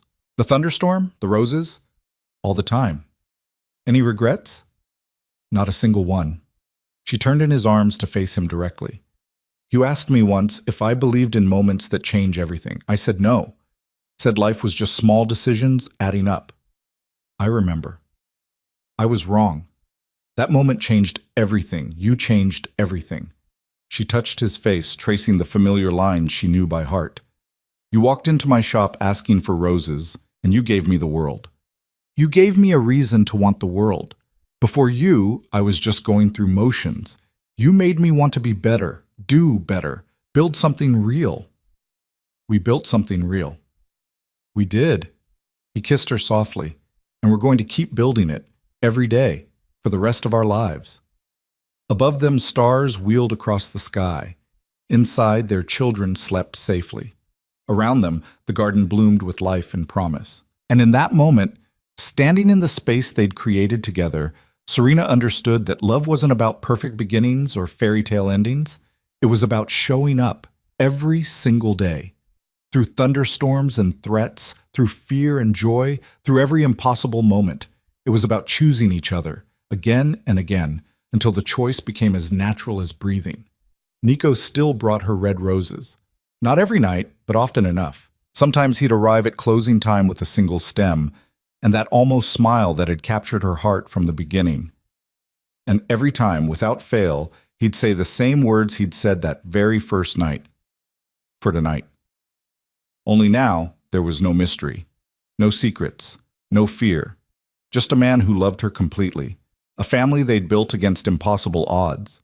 A future stretching endlessly ahead, full of possibility and promise. "For tonight," Serena would reply, accepting the rose and the man and the life they'd created. and every night after. Because the woman who'd once tried to destroy proof of their beginning had learned something essential. Some things couldn't be destroyed. Some connections ran too deep. Some love was simply meant to be, even when it arrived in a thunderstorm carrying roses and questions about fate. She'd tried to tear it apart, to hide from it, to protect herself from the impossible complication of loving Nico Valente. Instead, it had become the foundation of everything. Not destiny, not obligation, not power or politics or careful negotiation, just a man who'd chosen to show up every single day, and a woman who'd finally let him stay. Forever.